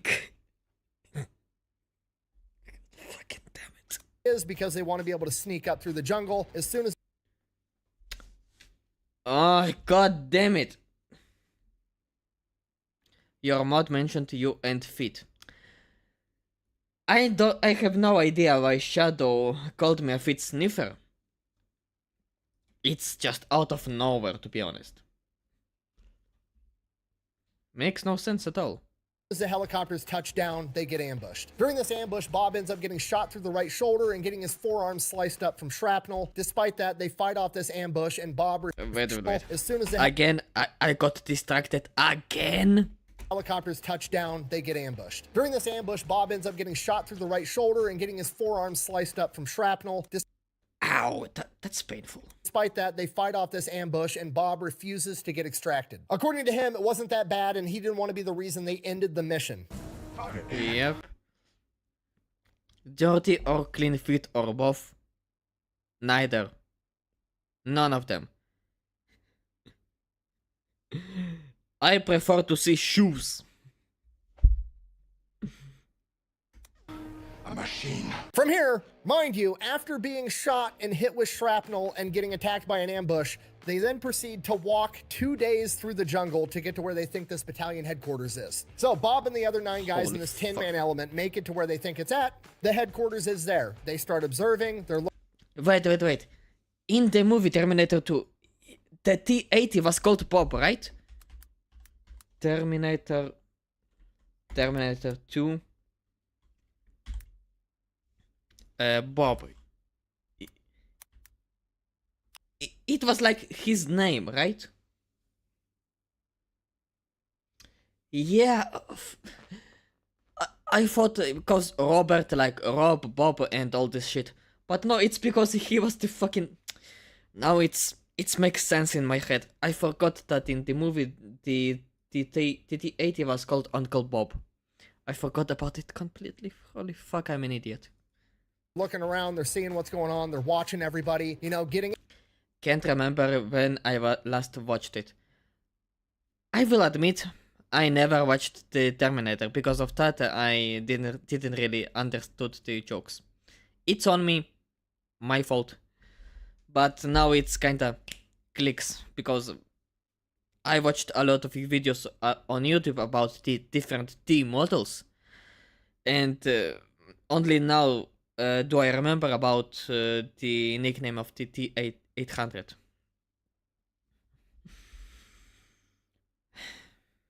Fuck. I am retarded.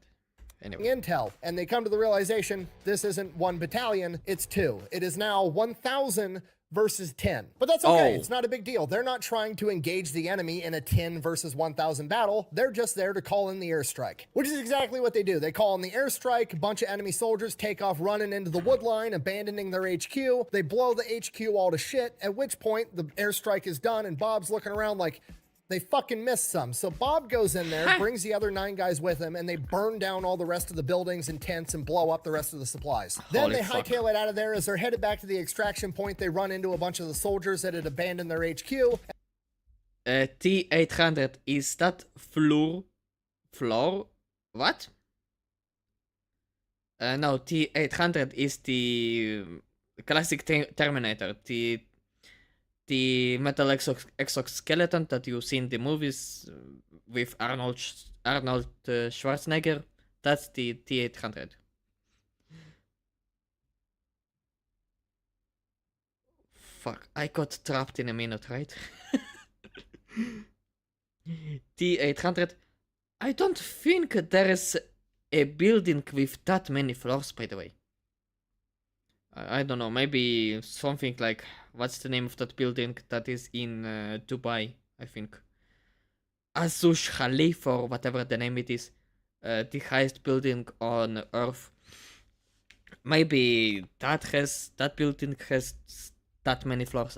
I have no idea. and they adopted a defensive position, getting a huge firefight. Over the course of this firefight, Howard and other estimates say somewhere between 30 and 40 NVA were killed. Flour the white stuff you get from the wheat. I am sorry. I never was close to a farmer. How do I know that?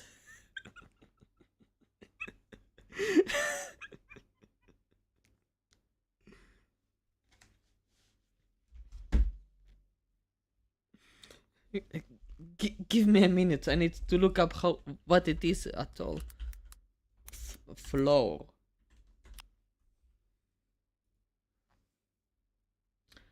Ah. Now I understand. Yeah, we call it a different name. Sorry. Sorry. It's either kemach in Hebrew or muka in Russian. I had no idea what it named in English. Today I learned something new. Helicopters show up to pick him up, everybody starts boarding the plane, and wouldn't you know it, Bob, aka the only guy that's been fucking shot and blown up, is the last one to get on the helicopter. A few days later, on December 10th, Bob would be awarded the Bronze Star with V device for his actions during this mission. That's a badass. From here, Bob gets patched up, goes back to being supply sergeant on SOB-2, continues going out on strap hanger missions. Like I said earlier, we don't really know the details of every single mission because all the documents were destroyed, and we only know the accounts of the missions where he earned a major medal. The next of which would come on May 14th, 1968. He goes out on a mission, they wind up getting ambushed. During the battle, Bob gets shot in the left shoulder, the right leg, and he gets blown up and has shrapnel all over him. This God fucking damn it, he is immortal. Muka, they called it. That way because if you eat it, you would puke from it.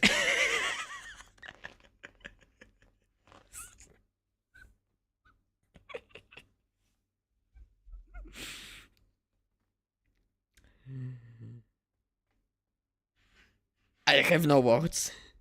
Despite that, none of it pierces the plot armor. He continues to fight through the ambush. After the ambush is over, he gets medevaced and sent back to the field hospital. His wounds are too serious for the field hospital, so they have to send him to Japan to a specialized hospital against his will. He recovers in Japan until he's stable enough for the flight back. Russian is similar to Serbian. Maybe. I don't know. I have no idea. All of the Slavic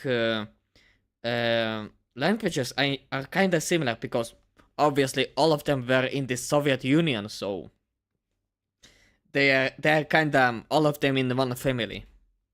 Home to America, he is then sent to Fort Bragg. While in Fort Bragg recovering, his wife comes up from Texas with his daughters, and they're living in temporary housing, and one day he gets notified that he has to come to some award ceremony. Some fancy general's giving out a bunch of awards to a bunch of people that have earned him. So he tells his wife, like, hey, we got to go to this award ceremony, and she's like, oh, are you getting an award? And he's like, yeah, I'm getting an award or two, or whatever. So they show up to this award ceremony. The general's calling people up, giving out awards, and like, if you've never been to a military award ceremony, if you get an award, they read the entire citation for why you're awarded the award. They give it to you, shake hands. God damn, that's going to be one hell of a citation. Salute, yada yada. Robert Howard's turn. No, they were not. Yugoslavia wasn't. Also Bulgaria, Romania. I'm not a historian, okay? I have no idea. Rolls around, he goes up there in front of the general, and the general then has to award and read the citation for 3 Purple Hearts, 3 Army Accommodation Medals, a Bronze Star with V device, and a Distinguished Service Cross, all back to back to back. Oh, is that it? It's like a 45-minute affair of a general just reading to a crowd of people the stories of Bob basically being the main character. And the entire... I can just imagine the picture, the faces of the people who were hearing this citation. They are like, what the fuck this guy was doing? Who the fuck is this man? Is he immortal or something? Time presumably back. Oh, Oh, is that it? It's like a 45-minute affair of a general just reading to a crowd of people the stories of Bob basically being the main character. And the entire time, presumably his wife and daughters are sitting in the crowd like, I had no idea I was married to fucking Rambo. His wife is either the luckiest or the unluckiest person on earth. The luckiest because her husband is basically invincible or immortal, or the unluckiest because her husband is always looking for smoke. He is the living equivalent of a honey badger. He is back at SOB2, and he is no longer a strap hanger and supply sergeant. He is a full-fledged SOG infantry guy, and he's going to be leading teams. Hell By November yeah. 10th, a SOG team goes out on a mission. They end up getting pinned down and are not able to get extracted. The best estimates is this is not conventional NVA forces. This is some type of special unit that has been brought in to go toe-to-toe with SOG, and they need to go in there with a bunch of more guys and finish the job. This mission would go on to become known as Slam 7, when a massive SOG force, 115 men, all go in to help recover this team. So the choppers come in and they're taking fire in the landing zone immediately. Howard jumps out of the helicopter when it's still 15 feet above the ground and starts returning fire. 15 feet. 5 meters. What the fuck is this man? Oh wait, sorry, no. A little over 4 meters, but anyway, the point stands. What the fuck is that man? Killing 2 enemies immediately. They continue fighting through this ambush. They Streamer put the tequila down. That's not a tequila, that's an energy drink. In 10:30 p.m. I won't be sleeping the entire night. make their way to this SOG recon team, and it's a scene out of a horror movie. All of the members of this recon team have been executed. Every one of these guys was severely wounded in battle, and then they were executed by being shot in the head by the NVA. While other men are still engaging the enemy, Howard and some of the other leaders on the ground are examining the bodies. They're going to recover the bodies, and Howard notices that one of the men's eyes is tracking him, even though he's been shot in the head. In addition, streamer drink tequila. I do not drink alcohol, by the way. By principle, I don't drink it. Only like energy drinks, caffeine and stuff. Maybe tea from time to time, while working. But not tequila. But still funny though. To having 19 other gunshot wounds. They call the helicopters executed. Every one of them, one more time. A massive SOG force, 115 men, all go in to help recover this team. So the choppers come in and they're taking fire in the landing zone immediately. Howard jumps out of the helicopter when it's still 15 feet above the ground and starts returning fire, killing 2 enemies immediately. They continue fighting through this. Vodka!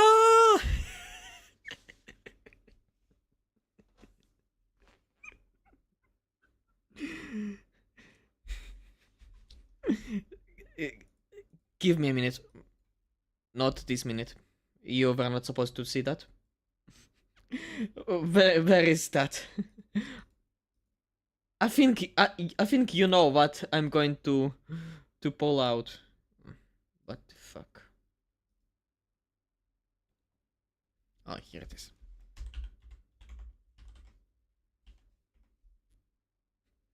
One, two, three.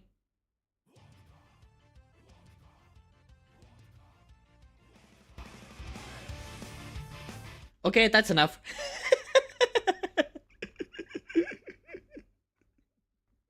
That was enough. Ambush, they make their way to this SOG recon team, and it's a scene out of a horror movie. All of the members of this recon team have been executed. Every one of these guys was severely wounded in battle, and then they were executed by being shot in the head by the NVA. While other men are still engaging the enemy, Howard and some of the other leaders on the ground are examining the bodies.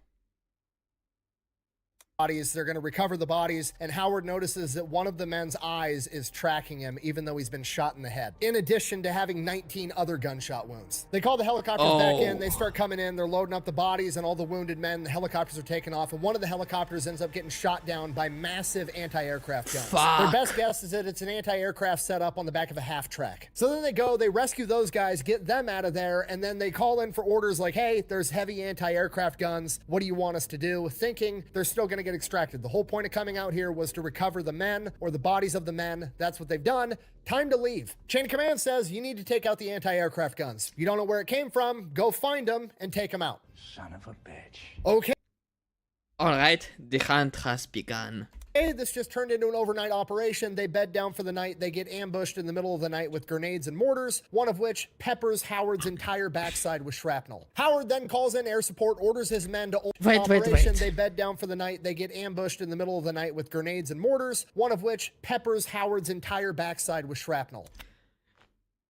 Again, how many times is he gonna get injured? Howard then calls in air support, orders his men to only return fire with 40mm grenade launchers because that's not going to give off a muzzle flash, giving the enemy their position. Airstrike comes in, the NVA leaves, they're cool for the rest of the night. The next day, this massive element of about 100 men now is still moving, looking for these anti-aircraft guns, and the entire time they're just thinking like, this is too big of an element, we're too far behind enemy lines, this is a horrible idea. Day after that, they're completely out of supplies. They need food, they need water, they need more ammunition. None of these guys were planning on this being a multi-day operation. So they call in a supply drop, they get the supplies, they got food, they got water, they got ammo. The only problem is they're behind enemy lines and now the enemy has a general idea where they're at because they saw the supply drop. They get surrounded by the NVA, they have to hunker down, a massive firefight ensues, and they have to call for extraction or they're all gonna die. Helicopters start showing up, they're getting the wounded on board first, they're starting to get some guys out of there, and then like the third helicopter gets shot down and now they have to go rescue those guys too. So Howard leads a team and they go rescue the crew from the downed chopper, get them back while they're still loading choppers and getting people out of here. Remember, they got 100 guys and you can only fit so many on a helicopter. They're trying to coordinate the choppers landing in between waves of NVA attack. That way the choppers aren't getting shot down while they're in this massive firefight.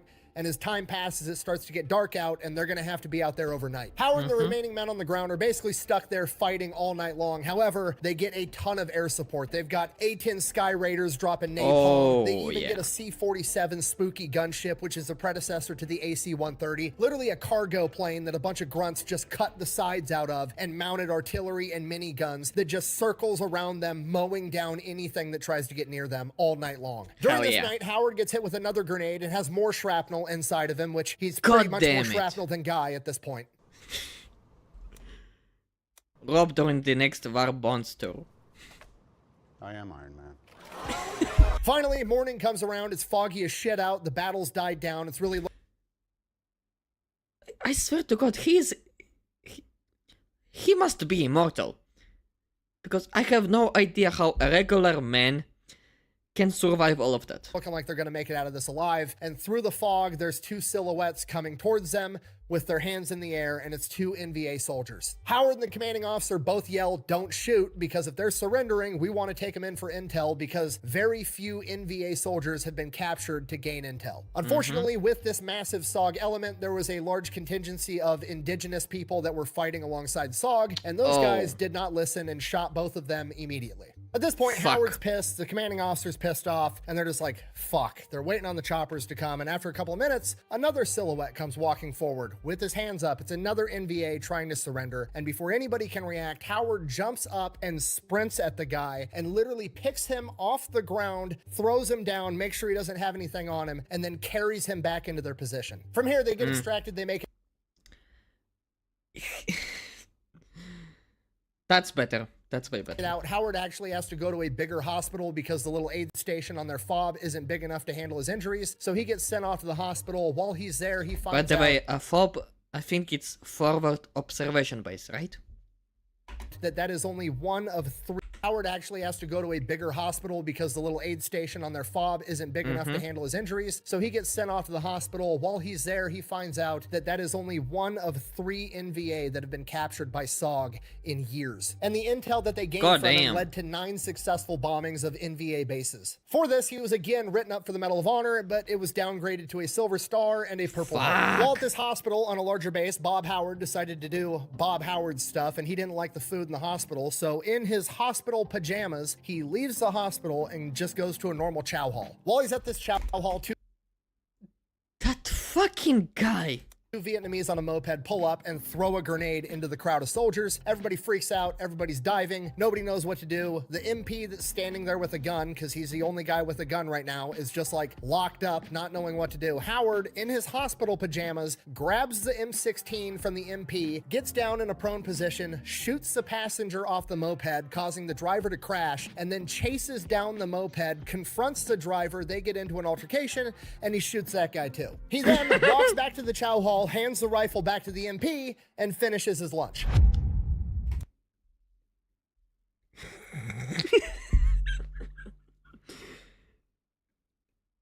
This nonchalant attitude, it's just the cherry on top of that. Last man out.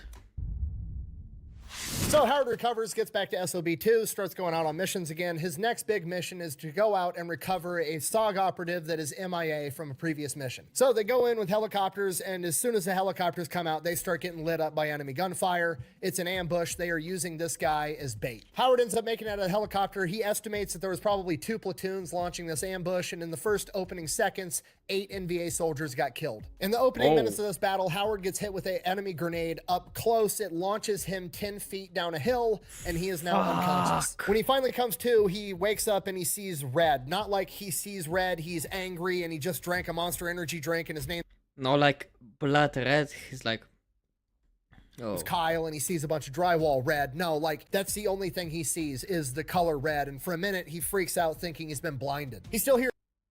Fuck, that's even worse than I thought. There's gunshots and explosions going off all around him. All hell's breaking loose. He has no idea how long he's been unconscious. He starts wiping his eyes and they're just caked with blood. He's bleeding all over the place and his vision starts finally coming back. He reaches for his gun. It's been blown up by the grenade. It's completely worthless. Fuck. He goes to stand up. He can't. He shattered one of his ankles. So he is now behind enemy lines in the middle of a gunfight, blown up, can't walk, and has no gun. And then he hears screaming and smells burning flesh. All the rest of the men that aren't injured have made their way into the wood line off of the landing zone, and there is now an NVA soldier that is going to all of the wounded men, mostly indigenous guys, and Robert Howard, and he is walking up to them with a flamethrower and burning them alive. At this point, Howard knows he's fucked. He's about to get burned alive, so he starts digging around for anything he has on him that's going to be helpful. He ends up finding a frag grenade. His hands are so messed up, he can't really use his fingers yet with a lot of dexterity. So he's fighting, trying to get his fingers in, and he manages to pull the pin on this grenade, and he's holding the spoon down, and he figures, you know, I'll blow myself up rather than get cooked. But he waits. He's in some tall grass. Maybe this guy isn't going to see him and he's not going to have to blow himself up. So that's what he does. He just waits there, holding this grenade spoon down so it doesn't blow up. He's got the pin in the other hand. In case he gets lucky, he can shove that back in and it's all good. And he waits and he waits, and eventually the flamethrower walks up right in front of him. And he is right there, and him and the flamethrower lock eyes, and the flamethrower sees that Howard's holding a grenade, and that dude's got a flamethrower attached to his fucking back. If Howard lets it go, Howard's taking this guy with him, and he knows it. And Howard, with his dark veteran sense of humor, all he can think to himself is, fucking gotcha. And this flamethrower and Howard are just looking at each other right in the eyes. Howard's got this big shit-eating grin on his face like, I'm gonna take you with me. And eventually the flamethrower just kind of nods and starts to step backwards. And as soon as that happens, the SOG guys in the tree line see the flamethrower and start shooting at him, and he takes off running into the tree line. Howard throws the grenade after him, has no idea if he hit the guy or not, turns around and starts crawling towards his men. And the crazy part, in his head, he wasn't thinking, I need to get to my guys to get help for me. In his head, he was thinking, I gotta get to my guys, they need my help. Which is the most... Even in this condition, he was like, nah, I will fight a little more. main character energy shit ever. On his way there, he comes across his lieutenant who's alive, but in worse shape than he is, really shot up, and he gets his web gear off, throws that next to him, and starts rendering first aid, and then an enemy bullet hits the LT's web gear and detonates the ammunition inside of it, launching Howard and the LT all over again. He loses consciousness. God damn it! He comes to, crawls back over to the lieutenant, and starts dragging him towards the men. Finally gets to his group of guys. It's not everybody. There's only... It's like every time he gets wounded, every time it's like more and more, like mortal wound, like more and more serious injury. How the fuck is that guy still alive? only 8 guys there, plus Howard and the LT. Everybody else is scattered out throughout the battlefield. Howard takes the LT's radio, starts calling in airstrikes, tells one of the men to hand him a gun. They toss him a 1911, not wanting to give up their own rifle. De-atomizer, that's what I'm talking about. Noisy cricket. As he's calling in these airstrikes, a squad of MVA charge their position with bayonets, wanting to take him alive. Howard ends up shooting 3. His men take out the rest. Damn. Howard's still on the radio. They're sending in gunships. As the gunships are approaching, one of the indigenous fighters that's with him ends up taking a bullet to a smoke grenade on his web gear, freaks out, throws that off of him, and over the radio, Howard hears, "Where are you in relation to that purple smoke?" And Howard's looking at this in front of him, is just like that. That's us. As the gunships arrive, the battle kind of dies down a little bit. Howard takes the moment to set up an actual perimeter, directing his men's fields of fire, and he's sending runners out to other small groups of SOG guys that got separated, and he gets everybody on the ground consolidated. He now has about 30 men. From here, Howard asks the medic how his lieutenant's doing. The medic says he's doing everything he can, but he doesn't think he's going to make it, to which Howard replies, and I quote, "Make him make it." Howard then brings in all the able-bodied men that he has them consolidate ammunition, and then pretty much just tells them how it is. We're not moving anymore. We're going to stay right here. You're going to fight or you're going to die, and if you try to run, I will shoot you myself. Everyone fights, no one quits. God damn. You don't do your job, I'll shoot you.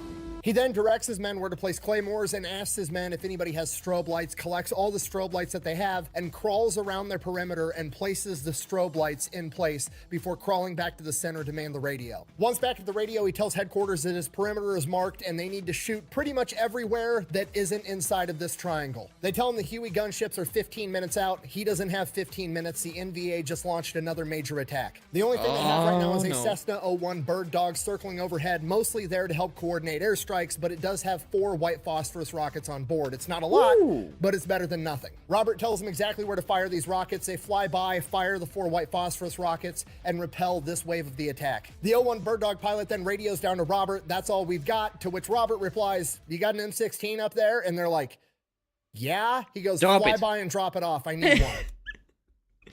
Fucking knew it. So now at least he's up there, and they're like, "Yeah." He goes, "Fly by and drop it off. I need one." So now at least he's got a gun, and he's got to survive another 10 minutes before the Huey gunships get there. NVA launches another attack. This time they're trying to come through a creek bed. Robert directs his men to use 40mm grenades and just start lobbing them into this creek bed and repels that wave of the attack. The next wave comes. This time they're coming towards the same place that Robert had all of his men place all the claymores. They let him get up close, detonate the claymores, repel that wave. Finally, the Huey gunships show up, but it's getting dark out. They can't see much, so Howard has to direct their fire from the radio on the ground. And this goes on for hours. When the Hueys run out of fuel and ammunition, they get cycled out with a Moonbeam gunship. And when that runs out of fuel and ammunition, they bring in F3 Phantoms. They're just cycling out whatever aircraft. F4 Phantoms. Wait. I just want to look it up. F3 fighter jet. Let's look it up.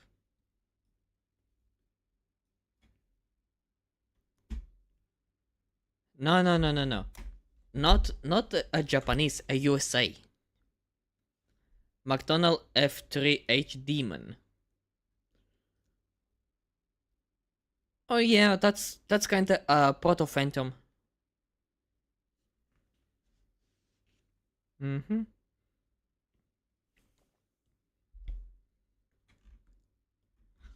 Yeah, I can see that as a father of the Phantom 2, kinda the same design language. Yeah. No wonder Nick a little. Or I lost my thoughts again. Fuck. They have to get Howard the fire support that he needs, and the entire time he is on the ground directing their fire. He is quite literally like an orchestra conductor guiding a symphony of destruction all around him. And this goes on for 4 hours. We need Megadeth here. Before Howard gets word that Hueys are on their way to come extract him. The first Huey shows up, they get it loaded up with wounded, dead, and indigenous fighters. Howard, even though he's injured, refuses to leave the combat zone. First Huey takes off, second Huey lands. More men get loaded on that Huey. Again, Howard refuses to leave. He is the highest ranking man on the ground, and he is going to be the last one out. After the second Huey leaves, it is now just Howard, 2 other SOG guys, and 2 indigenous fighters. As the third and final Huey pulls up, they get the 2 indigenous on board. 1 SOG guy hops in the helicopter as Howard and the remaining SOG guy get into an argument right at the helicopter. Howard has just seen the dead body of his lieutenant off in the distance. He was originally loaded on the first helicopter, and because he had passed, some of the indigenous fighters decided they were going to throw his corpse out of the helicopter to lighten the load so the helicopter could get out of there faster. Robert Howard is not about to leave his lieutenant out there. The other SOG guy in the helicopter hops out, and the three of them go out, retrieve his body, drag it back to the helicopter, get him loaded up. The other two SOG guys get loaded in the helicopter and then pull Howard into the helicopter as he is the last man out. Medal of Honor. Give him a Medal of Honor already. After this one, there is no excuse.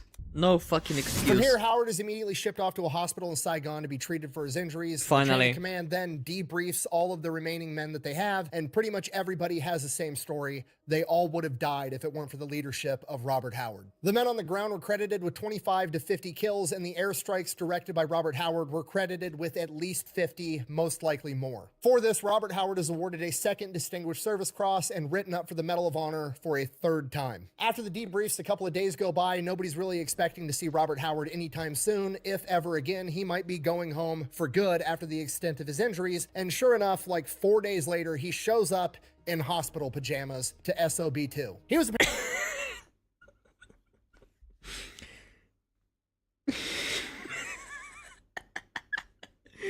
This man is crazy.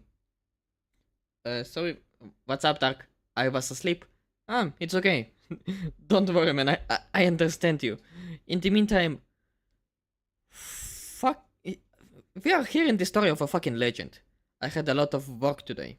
It's alright.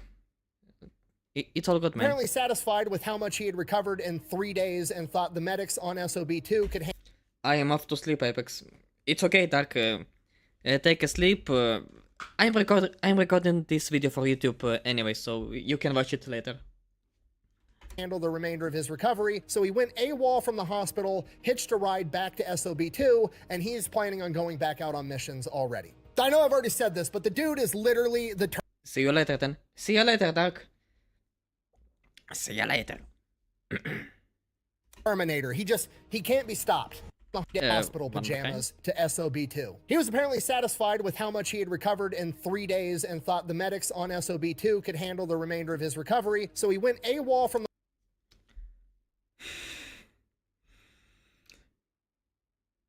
To recover enough from these injuries in 3 days, you have to be a kind of Wolverine. You have to be a fucking Wolverine for that.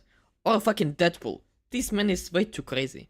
The hospital, hitched a ride back to SOB2, and he's planning on going back out on missions already. I know I've already said this, but the dude is literally the Terminator. He can't be stopped. He can't be killed. He can't be stopped.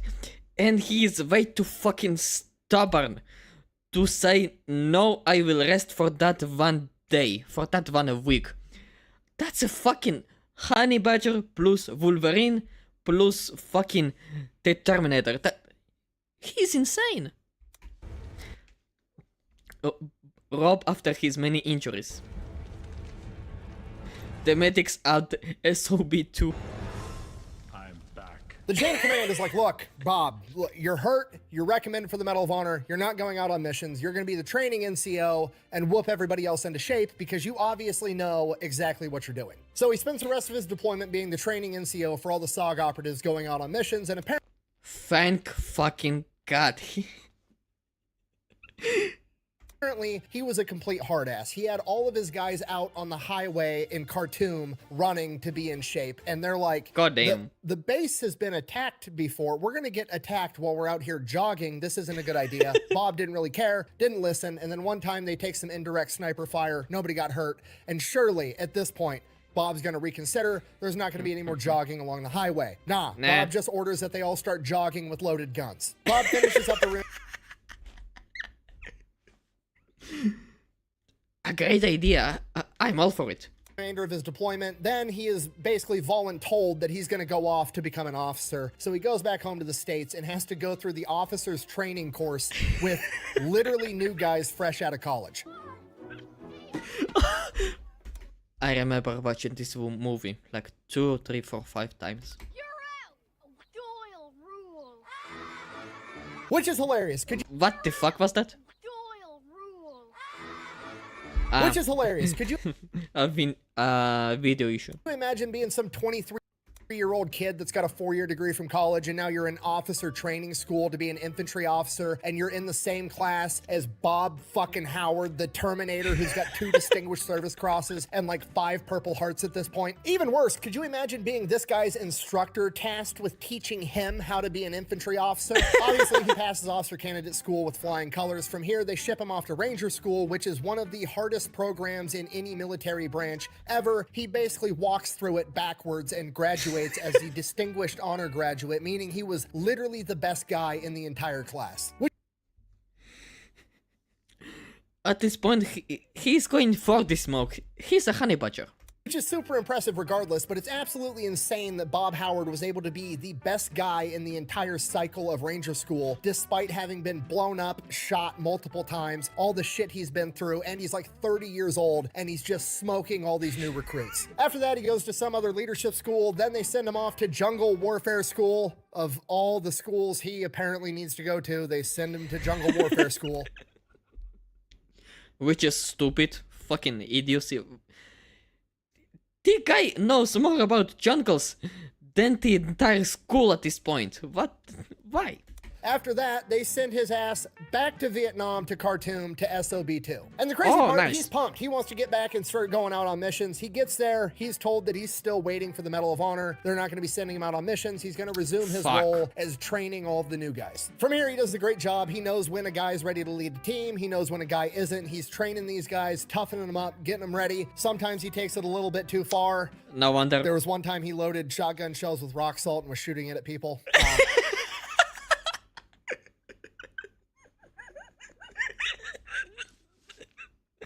Salt shotgun. Look, it's not the first time I heard about the salt and shotguns, but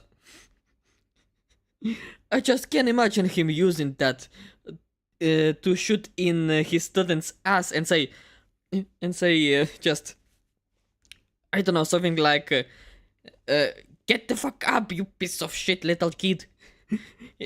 You're in a war zone, not in a summer camp or something like that.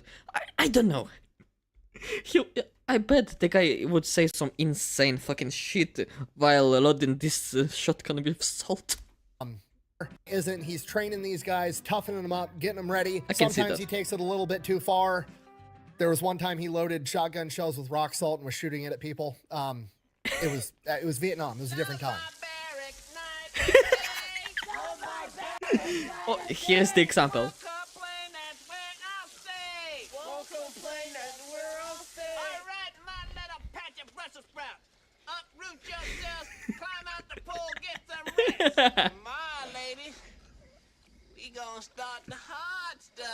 So he didn't get to go out on missions, but he still did get to see some action because multiple times while he was there, SOB2 was attacked and he got to help defend it. On one of these occasions, he would actually be shot in the heel during the opening portion of the battle. Bob, being Bob, doesn't really give a shit, just bounces right off his plot armor. He starts directing men and leading the defense.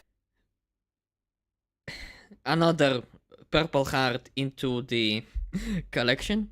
Of the compound. And as he's doing his thing, some specialist comes running up to him and is like, Bob, you got a phone call. And he's like, motherfucker, I'm kind of busy right now. We're defending the compound. And he's like, but it's General Westmoreland. And he's like, what does he want? I mean, does he know that we're under attack right now? What's the deal? He goes, no, but he wants to talk to you. You need to go talk to him right now. So he's like, fuck. Okay, so he like limps across the base, gets over to the phone. Bob answers the phone. He's like, hello. And General Westmoreland's like, Bob, how are you? And he's like, I'm good. My foot kind of hurts. I'm a little bit busy. What's up? And he's like, I just wanted to call and congratulate you. You're being awarded the Medal of Honor. And he's like, oh. Finally! The man deserved this. 100%. He deserved that in the first time, in the second time. And he deserved it the third time. Okay? In my eyes, the guy has fucking 3 medals of honor. Sorry, but he is more badass than fucking Daly at this point. All right. And General Westmoreland's like, yeah, I've got a chopper on the way to pick you up right now. From here, he pretty much gets extracted on the spot, gets swept off to Washington, D.C., and gets awarded the Medal of Honor by President Nixon. From here, Robert Howard never returns to Vietnam. He had spent in total 40 months in combat. Instead, he's given fucking almost 3.5 years. Holy fuck. Instructor roles pretty much for the remainder of his career. He trains airborne soldiers, he trains infantry, he's an instructor at Ranger School, all kinds of stuff. And while he almost certainly does miss going out and doing Robert Howard stuff, he also appreciates the opportunity to make up for lost time with his daughters. As tough and as crazy and as violent as he could be, he treated those girls like little angels. And on one occasion, one of the teachers at the military school that they were attending decided that he was going to take his belt off and whip one of his daughters for being loud and disrespectful in class. What? Upon hearing this, Robert Howard then instructed his daughter to get in the car. They drove to the officer's house on base. He walked up to the front door, rang the doorbell, made his daughter apologize to the officer for being disruptive in class, and then sent his daughter back to the car, and then proceeded to beat the shit out of him on his own porch. He then was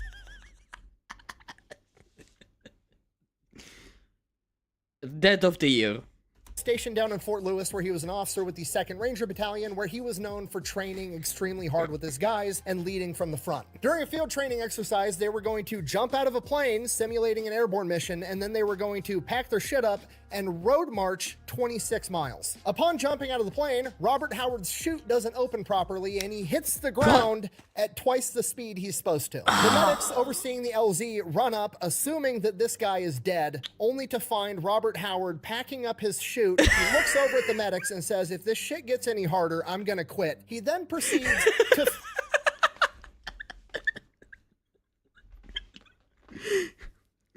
Just he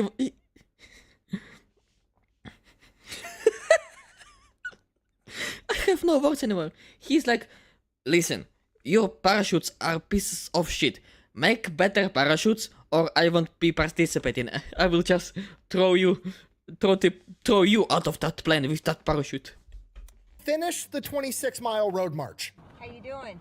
Howard packing the LZ run up, assuming that this guy is dead, only to find Robert Howard packing up his chute. He looks over at the medics and says, "If this shit gets any harder, I'm gonna quit." He then proceeds to finish the 26-mile road march. How you doing? Damn. Back, motherfucker! Okay, Robert Howard might be the biggest badass I've ever covered, which is saying an awful lot. I've never seen plot armor this thick. It's Yeah. absolutely insane. He continues.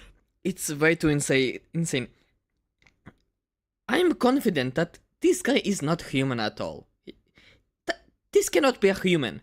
He's to serve in the military in multiple roles until finally retiring in 1992 after 36 years in service at the rank Respect. of colonel. He would then pass away at the age of 70 in 2009, and that is a story of Robert Howard, the most gangster supply sergeant of all time, the most decorated Definitely. Green Beret of all time, and quite Definitely. literally the human embodiment of the Terminator. Thank you for watching. Best way to support the channel is go buy some merch over at thefatelectrician.com. Quack bang out. For the record, Nick, the Fat Electrician, his name is Nick, he covered stories of many badasses, but this one, even the godfather of the Green Berets, here it is, where it is, here, Billy Waugh, even he is not as badass as fucking Robert Howard, and Nick is not right, with that chin, this is the chin of an immortal man. The definition of a fucking Terminator. He's way too insane. Just and then how? there was a story of when his son-in-law asked permission to marry one of his daughters, and he said, and I quote, "As I extended my hand to shake his, it was the largest hand I had ever seen in my entire life." He then proceeded to tell me, "I know why you're here, and you have my permission, but know this, if you ever hurt my daughter, no one is ever going to find your body."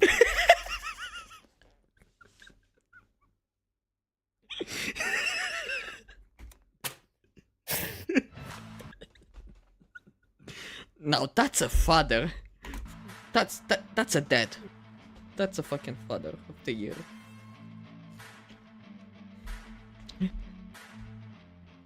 That's I was little. down at the bottom of the hill, and there was a medic, sergeant Look at this fucking chin. Holy shit. named Brown, who got shot up pretty bad. But he come over to me, and I said, "Is the lieutenant still alive?" And he said, "Yes." He said, "We've got him down." He said, "I've got an IV in him, but I don't think he's going to make it." I said, "Make him make it." I said, "You keep that lieutenant alive." the most that's the most insane gangsta badass, just superhuman. I have no words. I'm sorry, but I don't know what to say anymore. I have nothing to say. And I want to say something, but nothing comes to my mind. Just he fuck. God damn it. I will go to the porcelain throne for a minute. I need to take a piss again. I'll be back in a minute or two. Give me a second. I will give you some music. That guy is way too insane.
Up. Is everything okay? Everything okay? Huh? What the fuck happened to this? Hmm. Hmm.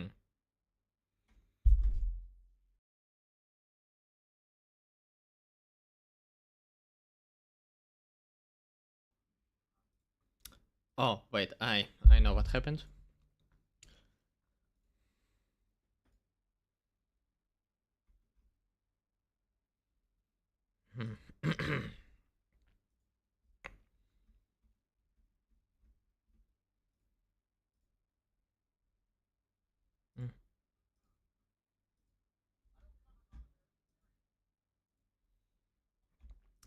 God fucking damn it.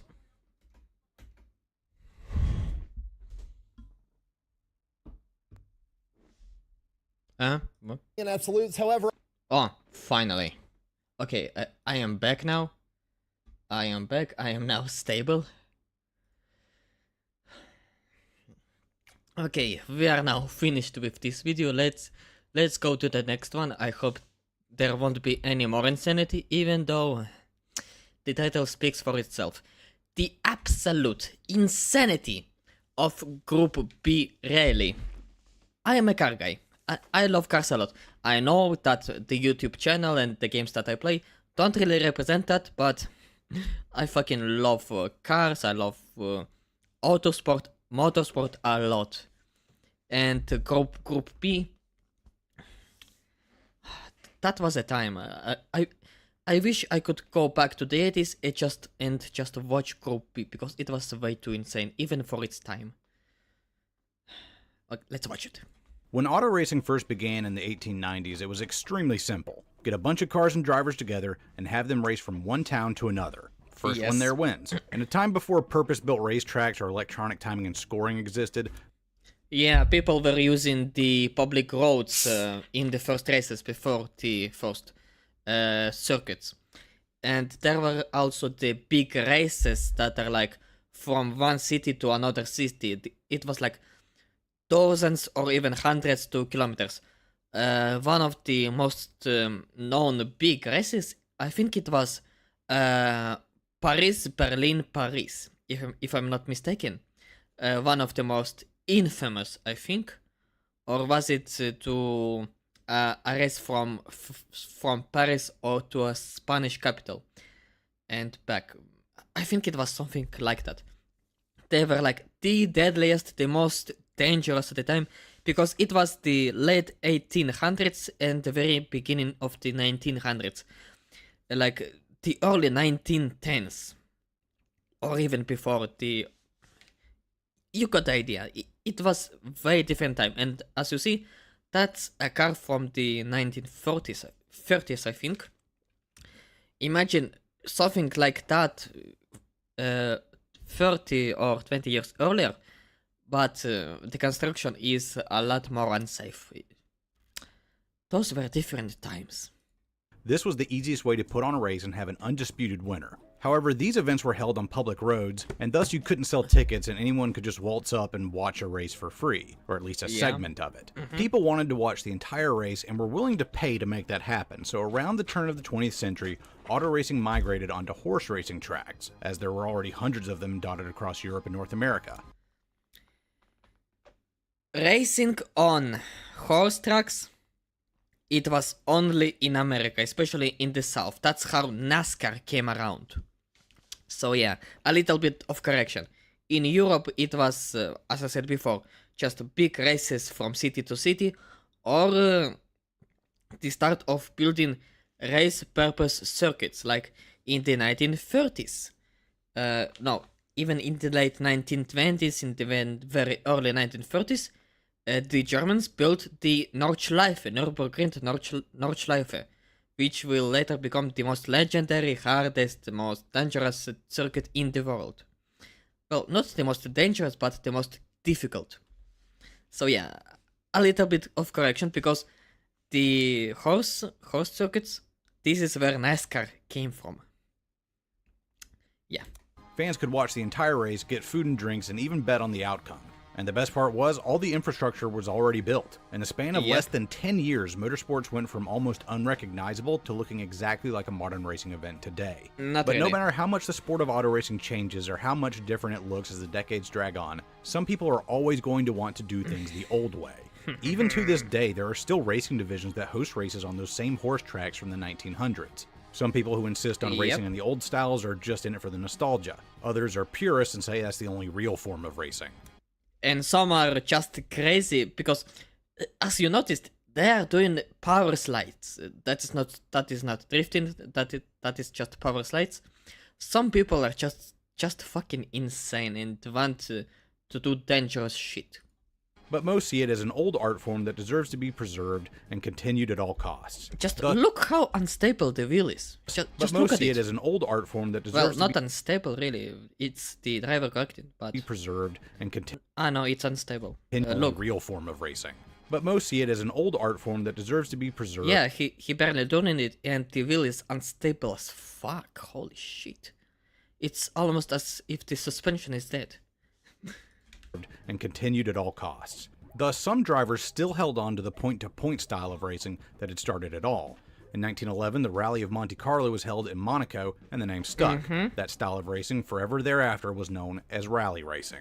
Eventually, instead of one-day point-to-point races, the long rallies were broken up into segments run across multiple days. That way, fans could watch more racing and get more bang for their buck. After World War II, motor racing saw an insane boom in popularity all over the world.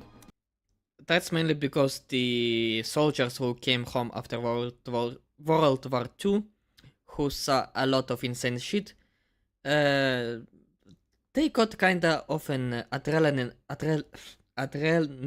addiction and just wanted to be in intense action for a moment. And racing was one of the forms of action and tense stuff. Yeah, there was a reason for that. By 1950, Formula One had begun competition and several rally series had popped up. But in 1973, the FIA, the sanctioning body for F1, threw their hat into the rally ring and created the World Rally Championship, or WRC. Immediately they saw success as they gained the rights to the Rally of Monte Carlo, and many other major rally races all over Europe, be it in the paved streets of Monaco, the snows of Finland, or the mud of Sicily. The WRC did it all and had one of the most challenging schedules on the planet. Soon, rally racing was becoming more popular than Formula One, because unlike in that series, once again, it was in the 80s, and it was it was most of it thanks to Group B. I hope the other will come to that. all the cars in the WRC were stock cars anybody could buy straight from the dealer's lot. The WRC Kinda, that was like Group A or whatever was before it, I think. had a rule that in order to race a car in their series, a manufacturer had to produce at least 5,000 units for commercial and private sales. This rule made the Lancia Stratos one of the most recognizable race cars ever made, and it won the WRC's championship top division 3 years in a row, from 1974 through 1976. Even in America and other places where the WRC didn't race yet, people knew about the Stratos. Kids had posters of it on their walls. Those lines are unmistakable. Just look at that thing. However, by the time the early 80s rolled around, there was a problem with the WRC. The numbers of divisions or groups they ran were too specialized and too restrictive for the automakers to justify manufacturing 5,000 units necessary to meet the WRC's regulations. Also, the 6 groups they had hamstrung the teams with tons of rules in the way. So in 1982, the head of the FIA, Jean Balestre, made a radical move. He condensed down the number of groups from 6 to 3. 2 stock divisions would remain, but the third was something entirely new. Usually when a sanctioning body is trying to win over teams and factories, they introduce new rules to cap costs and keep them happy. But this time the FIA would take away the rules and say anything goes. So long as the car has 4 wheels and the engine breathes air, you can run it. For the 1982 season, the FIA and the WRC effectively threw the rulebook out of the window and said, let her rip. Oh yeah.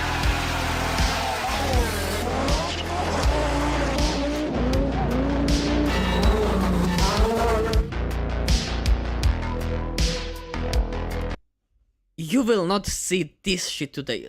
Just look at it. Just take a look at it. Those were different times, man. And they were way more dangerous, to say at least. Group B. Group B, as it came to be known, was pretty much the Wild West of auto racing, only really matched by the insane northeastern supermodified scene back in the United States. Yeah, those were all hot rods.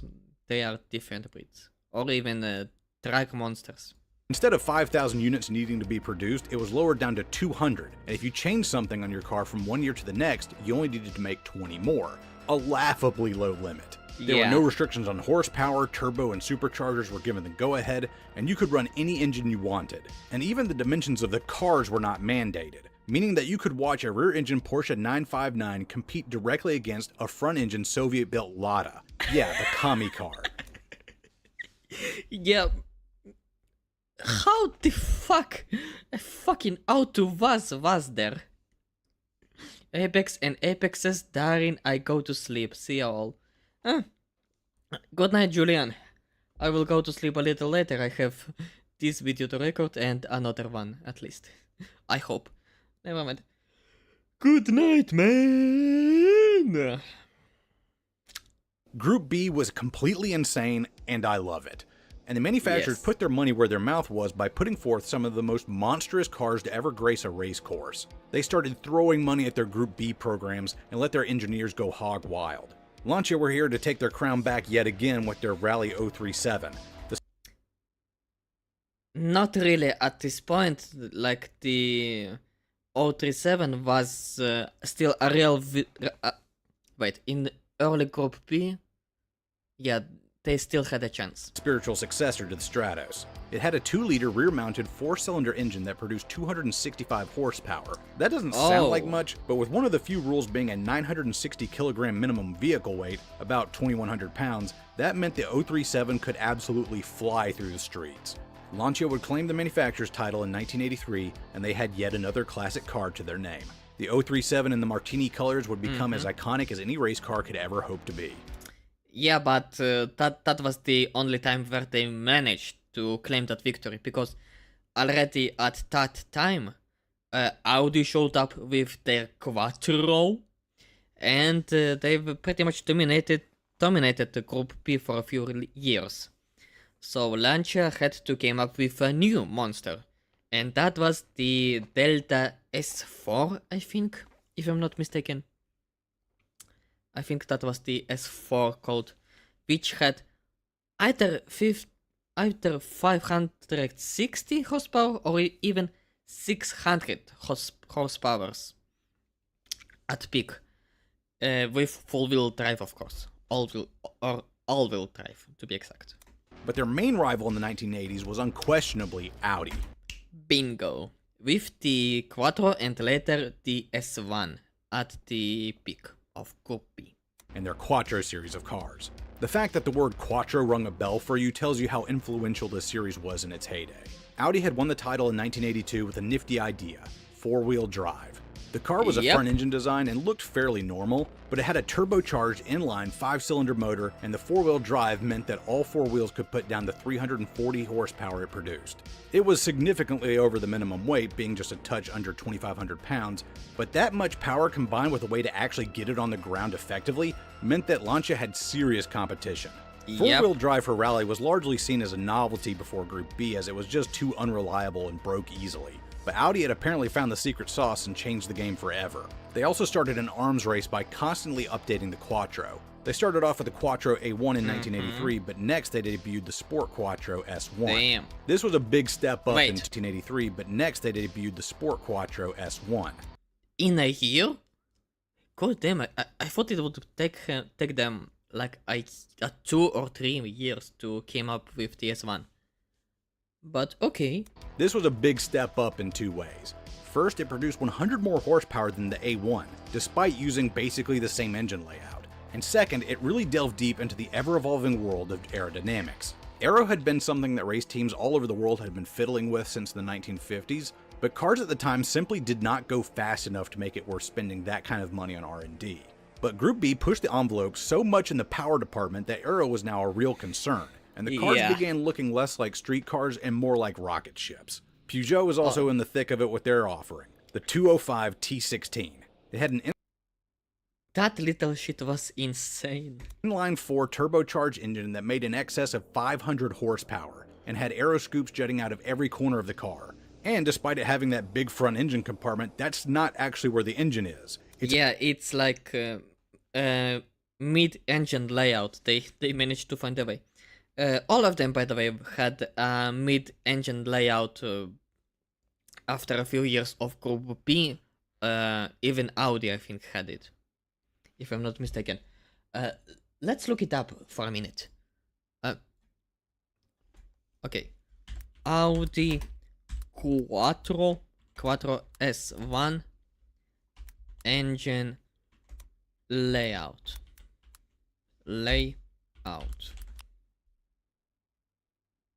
It was a front engine. What the fuck are you talking about front wheel drive? It was full wheel drive. All wheel drive to be exact. Google! What the hell, man? But damn, it was really an front engine design. Audi are a bunch of hammerheads. It's in the middle for better weight distribution, because this is Group B and you can just do that sort of thing. It won the manufacturer's Indeed. title in 1985 and 1986 with Timo Salonen at the helm. Now's where we get to talk about the absolute mad lads and lasses that drove these things. Yeah. Because they were every bit as weird as their cars. Yeah, there was also a lass, one of the Audi drivers, I forgot her name. She could be the first and probably only rally champion in Group B, but sadly during the season that she could be the champion, her father had passed away, sadly, and she attended his ceremony, or how it is called. So yeah, she was away for I think one race, and that made the difference. That made the difference why she couldn't be the champion.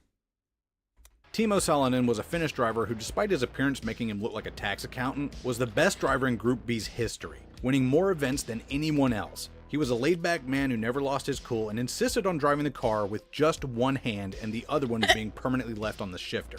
Stig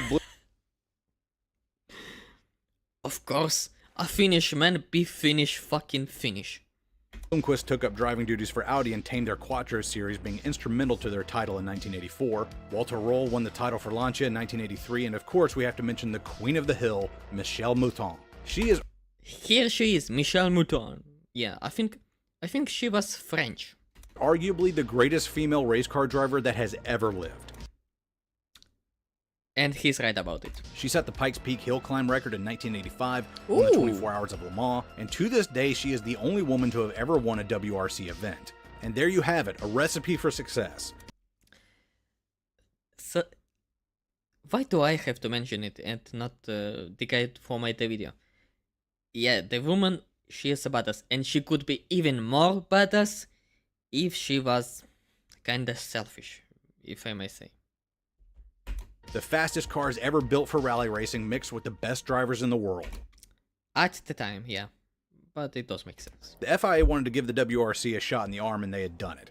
By 1984, the WRC was more popular than Formula One, and fans flocked to these events in the hundreds of thousands. Sometimes as many as 400,000 people would buy tickets to see these cars and drivers in action.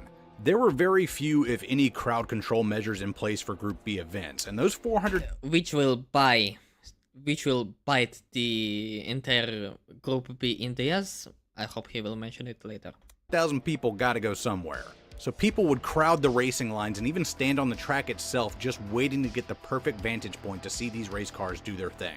Some of these videos are just jaw-dropping to watch. It's like the automotive equivalent of the running of the bulls. I don't even know how the drivers or their co-drivers managed to see the road ahead of them. Mechanics and crew reported that after a segment had been completed, they would find bits of clothing and hair stuck in the grille and wings of their car. I think there was an occasion when one of the spectators managed to even touch the car, and I think because of the way he touched it, his finger got cut off, and stayed in the radiator of one of the cars. I think that was this story, at least the way I remember it. Body panels splattered with blood, and even fingers wedged into the air ducts. And I was correct, and apparently that wasn't like one-time occasion. Group B was absolute mania. The coolest race cars, the best drivers, the most rabid fans on earth, everything had worked out for the WRC and the FIA beyond their wildest imaginations. What could possibly go wrong? Fucking everything. The final years of Group B. By 1985, these cars were so fast and there were so few rules in place for safety that even the drivers were starting to voice concerns. Yeah, they were very fast, and in my opinion, they were way too fast for their time, for the 80s. They were way too dangerous. Another rule in Group B, or really lack thereof, was that cars could be made of any material, including aluminum. Those Audis and Lancias that weighed scarcely more than a metric ton were able to do so because of their aluminum frames and roll cages. And the thing about aluminum, it likes to bend. If you've ever been on a commercial flight and got a window seat above the wings, you know how much aluminum can flex during flight. That's a good thing for a plane, but not so much for a car. Rescue workers were also not numerous enough to do anything in case a car went off the track. It could take half an hour for them to show up on the scene, and their communications were also horrendously lacking. Oftentimes, the only way they found out that a driver had wrecked was when another driver drove past, finished their segment, got out of the car, and reported the smoke they had seen to an official. By the time medics and firefighters arrived, it was often far too late. Not to mention the hundreds of thousands of spectators crowding the roads made it hard to get to the scene even if their communication was better. On May 2nd, 1985, at the Corsica Rally, a Lancia 037, piloted by Attilio Bottega, went off and slammed into a tree.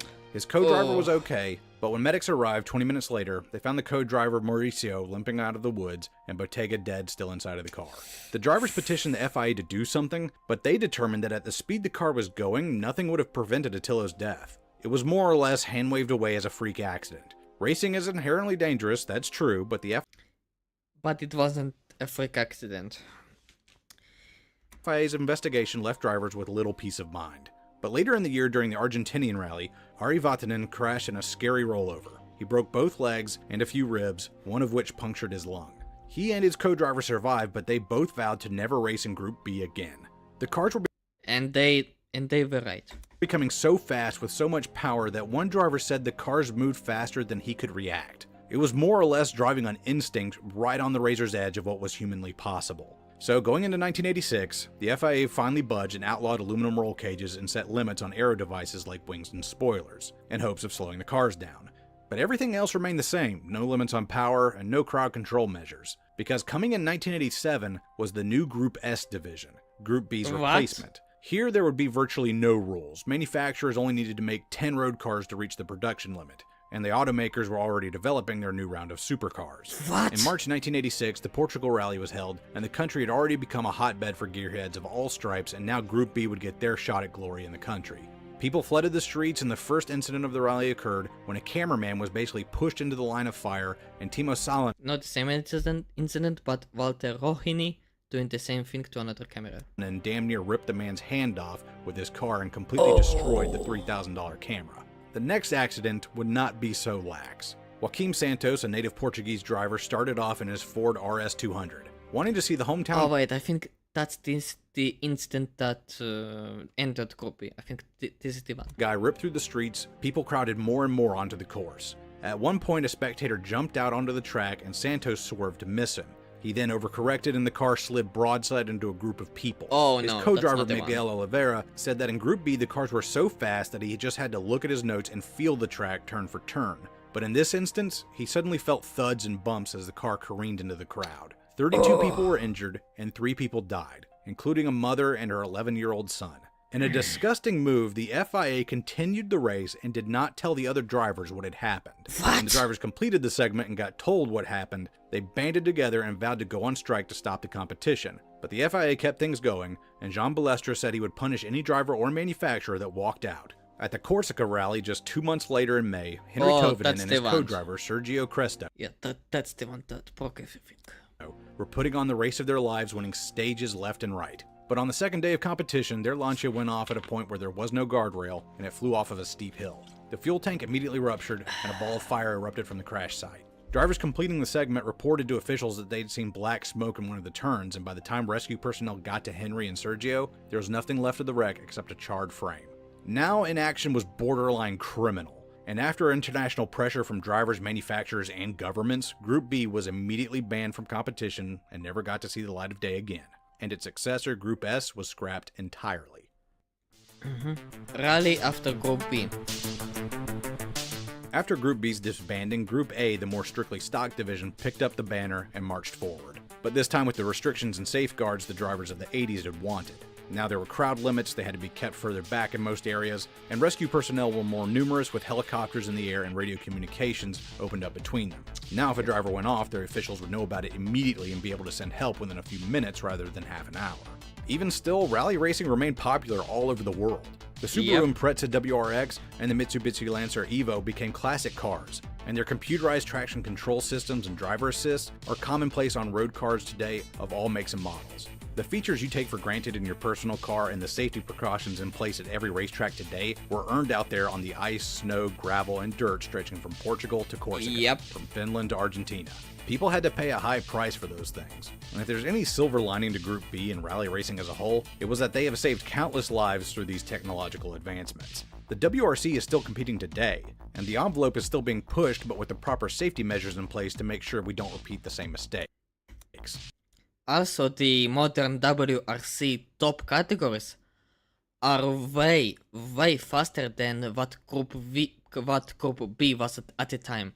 I think even Group A in the middle of in the mid 90s was already faster than Group B in its prime, and that's because progress. Very simple. While it had weaker engines, more restrictions. Still, there were technological advancements like the chassis, the suspension, the tires, the aerodynamics, everything was getting better with every year. And the cars were getting faster and faster, but in a safe way. That's important. And even with all the new rules set up, limiting horsepower and boost and making the cars sturdier with steel, if you watch a modern WRC event, you can see that the true spirit of Group B never completely went away. Yep, that's why. If anything, the cars became even crazier, I think. But safer. Today, the cars have a lot less horsepower, but they're actually faster than their Group B brothers. I was afraid he won't talk about it. Thank God he's talking about it. If you can believe it. And with modern seats and belts, they're safer than ever. There's never been a better time to be a rally fan with cameras broadcasting every angle of every stage. And yes, you can still get uncomfortably close to the action if that's your thing. For any of my European fans watching this, y'all got it pretty good over there. Don't forget that. Anyway, I'm Slapshoes. Thanks for watching, and until next time, y'all take it easy. A wonderful video by Slapshoes. Just brilliant. And thank God he tackled every point that I was talking before he mentioned it. Fucking great. Group B rules. The car must have full wheels. Rules end. Yep, pretty much. I think there was another thing I wanted to say, but I don't remember anymore. Anyway, wonderful video by Slapshoes. Go and watch his video, leave a like, comment, subscribe, that kind of deal for him and for me, please. Anyway, thank you. Fuck, I felt a lot of cringe for a minute. Anyway. Okay, let's go for the next video. The incredible O.J. Simpson chase. Okay, I'm not very familiar with O.J. Simpson, but I know that he has a murderer, that he killed, I think, his wife, and tried to get away with that. Let's watch it. And that his chase was kind of iconic, I think. I want to see. On the morning of June 17, 1994, news reporters from all over Los Angeles raced to one specific location, pointing their cameras to capture a very brief moment. A moment that will probably be only a few seconds long. The location is the LAPD headquarters in downtown Los Angeles. And at around 11 a.m., over 1,000 journalists are gathered at the entrance. The moment they want to capture is the perp walk of O.J. Simpson, who any minute from now will be placed in handcuffs right here. O.J. Simpson. In the mid-90s, this was about as big a media spectacle as one can imagine. Perhaps the greatest running back of all time. O.J. Simpson was known as one of the most successful football players of all time. And besides his football career, he had made a name for himself as a media really? personality, appearing as a sports As a football what? career. He had made a name for himself as a media personality, okay. appearing as a sports commentator, movie actor, and in several commercials. Really? He was that And not popular? only would he be placed in custody, it would also be for one of the most serious crimes imaginable, as O.J. Simpson was the main suspect in a double homicide investigation. 5 days earlier, in the Brentwood area of Los Angeles, 2 dead bodies were found. The victims were Nicole Brown and Ron Goldman, murdered in front of Brown's apartment.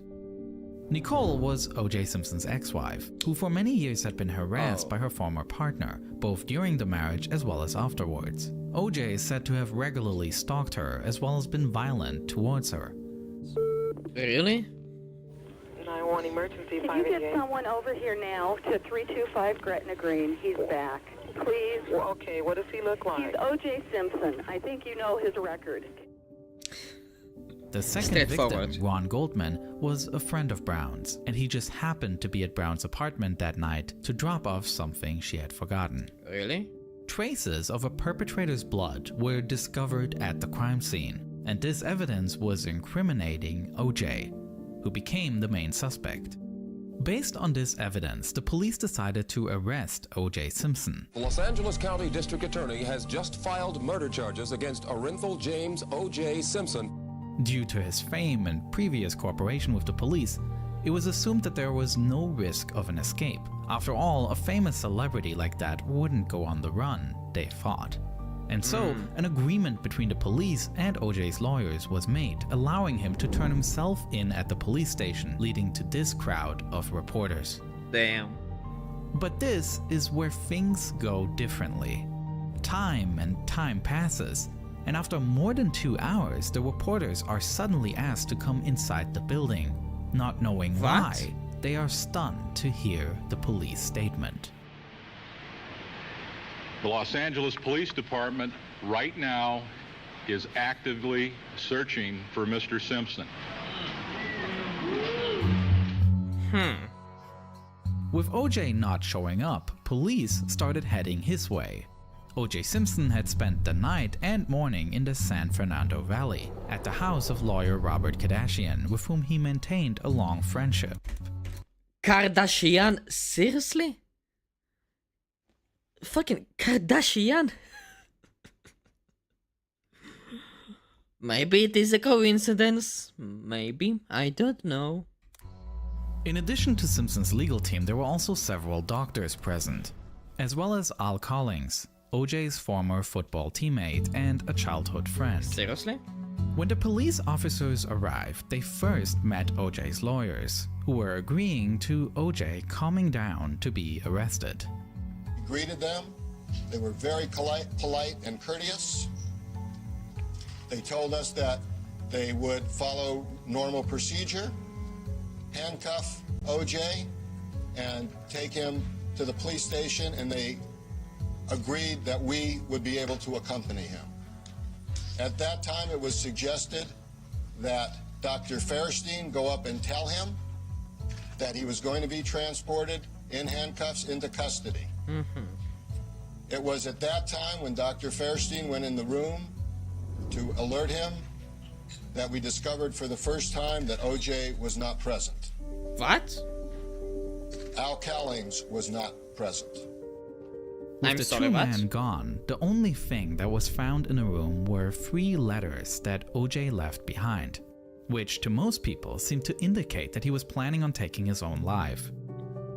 One letter was addressed to his children, the other to his mother, and one to the general public. Okay. A letter which Robert Kardashian read aloud to reporters only a few hours later. I think of my life and feel I've done most of the right things. So why do I end up like this? I can't go on. One of the most famous personalities in the city and the country has disappeared. And almost at the same time as the police, thousands of reporters became aware of it and head on a search. It is the beginning of a race of who can track down O.J. Simpson first. What no one knows at this point is that O.J. is not hiding in any home, but is on the road. Sheesh. At this time, O.J. is sitting in the passenger seat of a white Ford Bronco, while Cowlings, who owns the car, is driving, heading down south on the 405 freeway. The destination they picked is the Ascension Cemetery, located in Orange County, a place where the two of them had been to only a few hours earlier. On June 16, the day before this escape, the funeral of Nicole Brown Simpson took place right here. Even though there were already increasing doubts about O.J.'s innocence at the time, as the ex-husband of the victim, he attended the memorial service. The mourning ex-husband, the grieving father, the focus of a murder investigation. Now, a day later, O.J. wanted to go back to her grave, presumably to harm himself right there. God damn it. When the two arrive at the cemetery, they realize that it will not be possible to go to the gravesite without being recognized. Yep. Did you go to her grave? Yes. Well, we never made it there because there was a police car blocking the entrance. They wouldn't let you in? Well, AC saw him and avoided going in. Unsure on what to do next, Cowlings parks the car near the cemetery. According to his own statement, O.J. wanted to wait for the police to leave so he could still go to the grave. While they were waiting, they turn on the radio, and they notice that there are reports on almost all frequencies about a large-scale search for the two. Oh. Presumably, in order not to be recognized, O.J. now moves from the passenger seat to the back seat and lies down. And he instructs Cowlings to drive back up north, heading to his house, with the goal of meeting his mother there.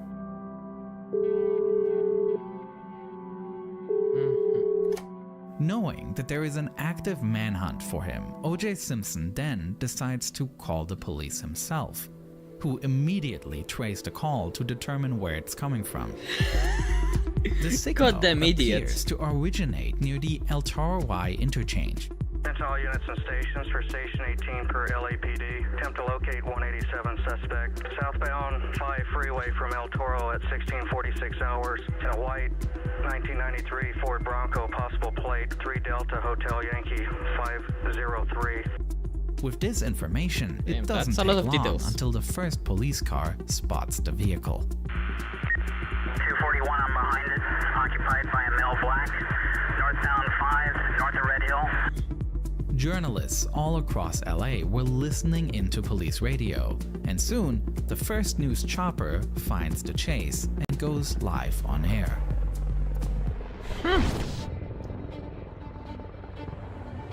Oh, here's the footage. Subject has stopped. The subject has stopped. 10-4, subject has stopped just past 17th northbound I-5. Here 18315, we have a traffic break northbound I-5 just north of Regional 7. Oh, he's accelerating. Though Cowlings doesn't stop, he also doesn't try to outrun the police, traveling a mere 30 miles per hour. Why? Due to the slow speed of the chase and the 30 miles is like... let me count it. It's like 50 kilometers. Why? It's normal city speed on a small street. The fact that no new cars can catch up from behind the police, the traffic around the Bronco drops significantly. They seem to have cleared the freeway pretty much like they do when you see a presidential motorcade. However, things are completely different in the airspace over the highway, where more than 9 different news helicopters are now broadcasting the chase to homes and sports bars all across the nation. As Cowlings continues to follow the highway, he then calls 911, trying to negotiate with the police. 911, what are you reporting? This is AC. I have OJ in the car. Okay, where are you? Please, I'm coming up the 5 freeway. Okay. Right now, we are okay, but you gotta tell the police to just back off. He's still alive, but he got a gun to his head. What's your name? My name is AC. You know who I am, goddammit.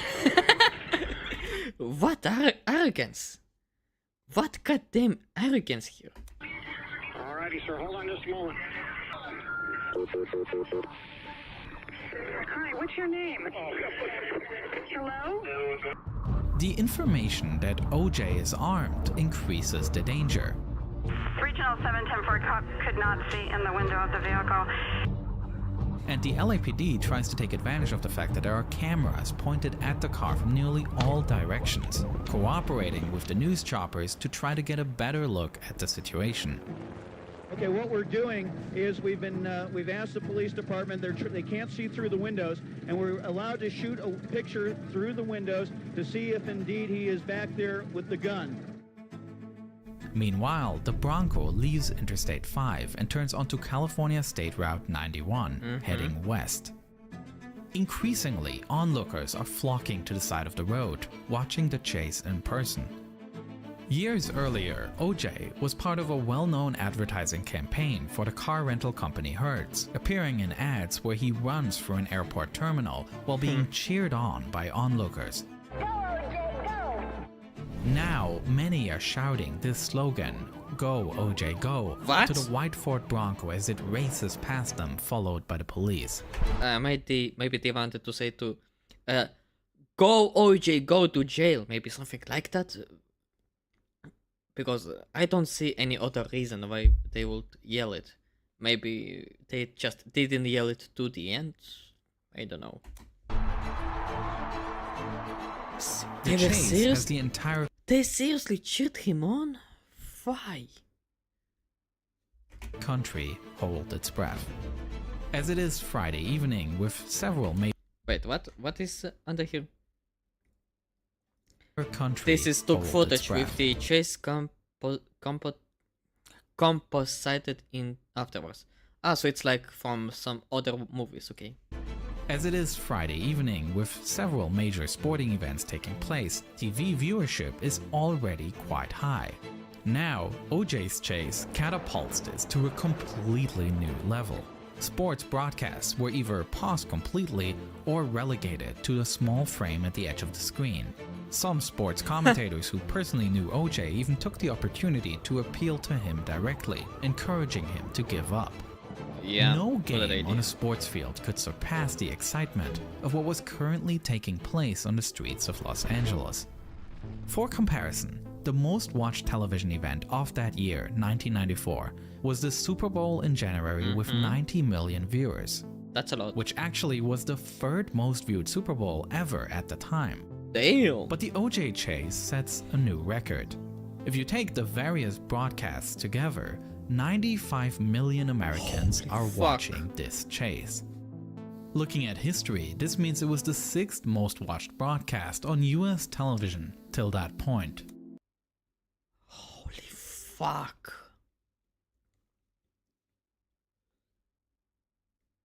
That's a lot. Which is especially remarkable considering that almost all other events on this list were announced and advertised weeks and months. Wait a minute. USA population 1994. 263 millions Americans in 1994. Let's 263.4. Let's up it to 264 million Americans. I can say. Over a third of the entire country was watching all of that. Holy shit. Prior, while and simultaneously, by the way, it's like I think it is the amount of viewers in concurrent viewers in one moment. It's not overall. I think the entire country was watching it. Damn. This event happened on the spot. Meanwhile, the white Ford Bronco turns again and switches to Interstate 405, now heading further north. 241 is indicating that he is making a cell phone call. Knowing that OJ is using his cell phone while driving, LAPD detective Tom Lang remembers that he had written down OJ's number and Really? decides to call it. To Seriously? his surprise, OJ picks up. What? Just let me get to my house. Okay, we're gonna do that. I swear to you, I'll give you what. I'll give you me. I'll give you my whole body. Okay. I just need to get to my house. Okay. I live with Nicole. We're gonna do that. Just throw the gun out the window. I can't do that. We're not gonna Why? bother you. We're gonna let you go up there. Just throw it out the window, please. You're scaring everybody. OJ, you there? As OJ and Cowlings approach the Brentwood neighborhood where OJ's house is located, the car leaves the freeway and makes its way through the more narrow streets. Okay. On the phone, Lang tries to calm down a dangerous OJ Simpson, repeatedly mentioning his children and his family. You're listening to me. I know you. And you're thinking about your kids right now, aren't you? Aren't you? Oh. They're thinking about you. They're thinking about you. So is your mother. Your mother loves you. I'm the only one that deserves. No, you don't deserve it. I have only one question about it. OJ was in the prime of his life at the time. Why did he do any of that? Why did he murder his wife and her friend? There was no good reason for that. It just doesn't make sense. Did he ever showed like any psychotic symptoms before that? I don't know, because I don't know. Habitual line crosser HWC said you can't find reason in unreasonable people. Yeah, something like that. I'm paraphrasing, I think. Get hurt. You do not deserve to get hurt. You do not deserve to get hurt. Don't do this. All I did was love Nicole. All I did was love her. I understand. I love everybody. I tried to show everybody my whole life that I love everybody. We know that. And everybody loves you. Lang increasingly flatters the celebrity and makes it about OJ himself, calling him by his football nickname, the Juice. Juice, don't give in now. You've been a man all your life. You're admired. Don't give it up. At 7:57 p.m., still unstopped by the police, the Ford Bronco arrives at OJ's house. Cowlings pulls into the driveway and parks. As they come to a stop, Jason, OJ's son, runs straight towards the car, seemingly shouting through the driver's window. All right, who is that out there? Just toss it, Juice. The police officers who were in the house were worried that this could escalate the situation, and they step in to lead Jason away from the car. On the call audio, you can now hear Cowlings as he is trying to stop OJ from harming himself. Don't do it, OJ. Don't make them. They got you, OJ. Please, listen to me. Listen to me, OJ. Listen to me. God damn. If there is anyone at this point who still doubts that the extremely cautious approach by the police throughout this chase is atypical to how LAPD operated at that time, what happens next will make it clear. No, this was a dangerous situation.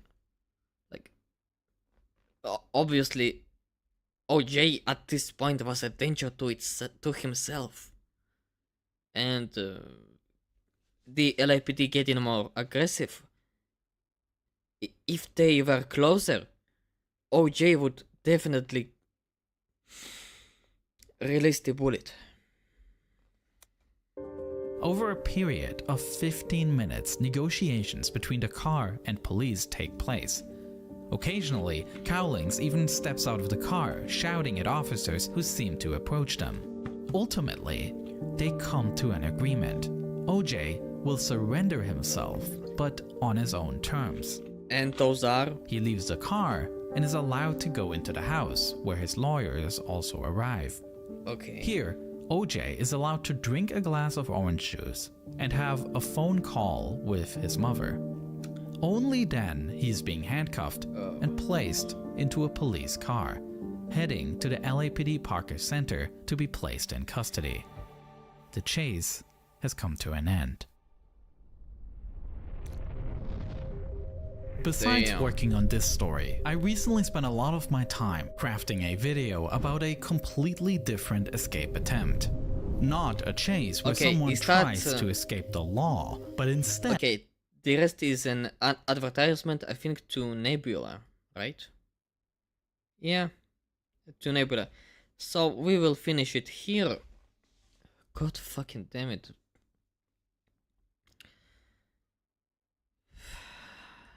Sometimes I do not understand celebrities. Why did OJ do any of that? Just why? Once again, I think he was at the peak of his career. His life was ahead. Just everything was possible. For all we know, he could be the next president with that kind of popularity if he ever went to politics. He could be great, but he decided to murder his own wife and her friend. For what? Just... what problem was there? Just... we will never know, sadly. We will never know. Not the way I wanted to end that stream. Yeah, I didn't really want to end the stream on that low note. Let me find something funny. I need to find something funny for a second, because that doesn't make sense. Okay, let's finish it with something fun. Okay. Let's finish today's stream with something funny, and you already see it. I already see it. Yeah. Liberal goes back in time to kill the mustache man. By the Babylon tree, the Babylon Bee. The Babylon Beach. Sorry. I'm pretty sure it's gonna be funny. 1, 2, 3, let's go. Germany 1933. Sehr gut. Sehr gut. What in the fuck? I'm a time traveler from the year 2025, and I've come here to kill you, Hitler. Oh, not again. I'm never gonna have enough time to finish these paintings with all of these time travelers trying to kill me. Well, why? I'm going to succeed. Typical liberal. Before you pull the trigger, can I just ask why? Why do all of you people want to kill me? Yeah. Isn't it obvious? I'm a progressive, a liberal, a fighter for social justice. And you are a fascist who implemented a reign of terror. And while the effects of your policies devastated the world for decades... I'm sorry, I just found it so funny that she cannot find a difference between a fa and a na. Soon, we will be able to take back the White House, and we will be able to use the government to force people to follow our great ideas. You want to use government power to force your ideas on the populace. Me too! That's fantastic! What? No. Ugh. You and I have nothing in common. What I'm saying is there are people in our time with dangerous ideas, and we need to silence them. Silencing those who disagree with you. I do that too! Oh, wunderbar! Oh, the Nazi movement will not die with me. Don't give me that! I'm enlightened, and you're as bad as... well, as Hitler. Listen, what I'm trying to say is we are very close to implementing a utopia, as long as we can get rid of some certain undesirable people groups. Yes, like the Jews. Yes, like the Jews. So, in the future, you also do not like the Jews? Well, no. But we don't believe in segregating all the races like you do. I mean, except for, like, graduation ceremonies. In dorms. And hiring practices. Oh, and admissions policies. That sort of thing. I, too, am a fan of the segregation. I'm sorry, I have to ask, is this a real firearm or is this some kind of toy for kinder? It's a flare gun. I'm trying. Fucking flare gun.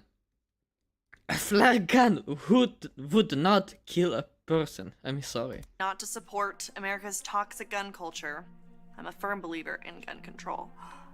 Gun control! This was one of my ideas too. Ban them from the undesirables. Yes, look here.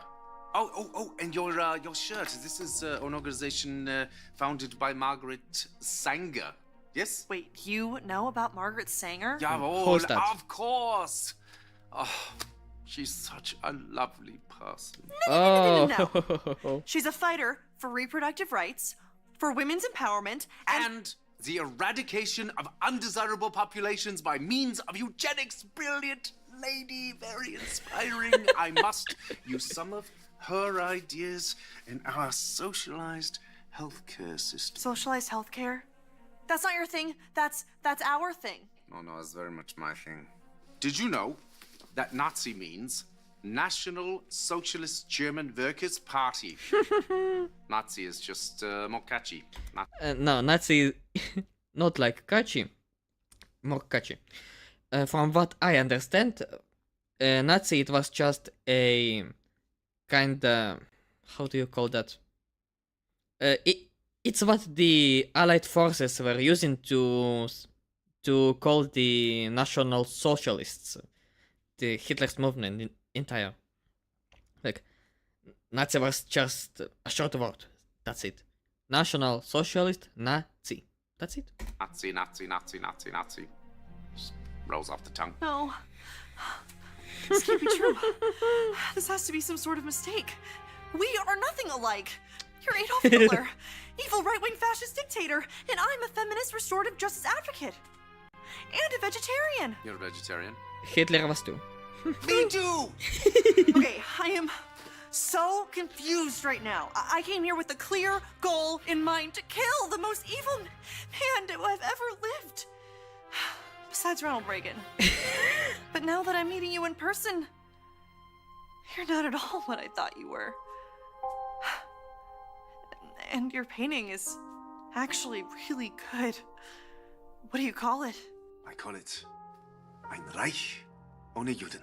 An empire without Jews? Wow. What? I don't know what that means, but it sounds beautiful.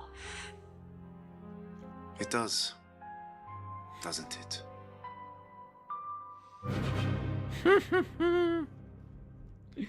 Okay, that was funny. The only reason I was looking at this video is because I didn't want the stream to end on this note.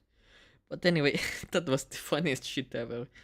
And the fact that a liberal would agree on nearly everything with Hitler. Such funny shit. Let's see the comments. The most unrealistic part of it is that she took time to reflect and actually think about her ideals. Oh. Never mind. As German, I'm very offended to be compared to liberal Americans. Yeah, liberal Americans are the worst, man. Okay, whatever. Okay, now that we ended on a much lighter point, on a much funnier note, I must say, I must be correct, we can finally finish that stream.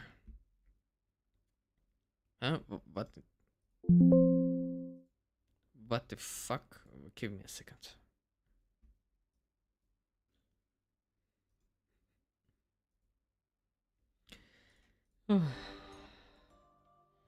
Okay, that was a good stream. I had a lot of fun, especially with the band, you know. Julian, Shadow, Dark, everyone was here, except for Prime.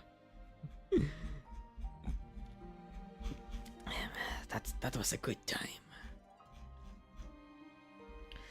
Okay, thank you to everyone who was there today, once again. Hope to see you on the next Monday, you know. In the meantime, I will go to sleep. Then I have an off-road day with my dad, you know, just off-road travel the entire day. After that I will go to editing the videos. Bye bye!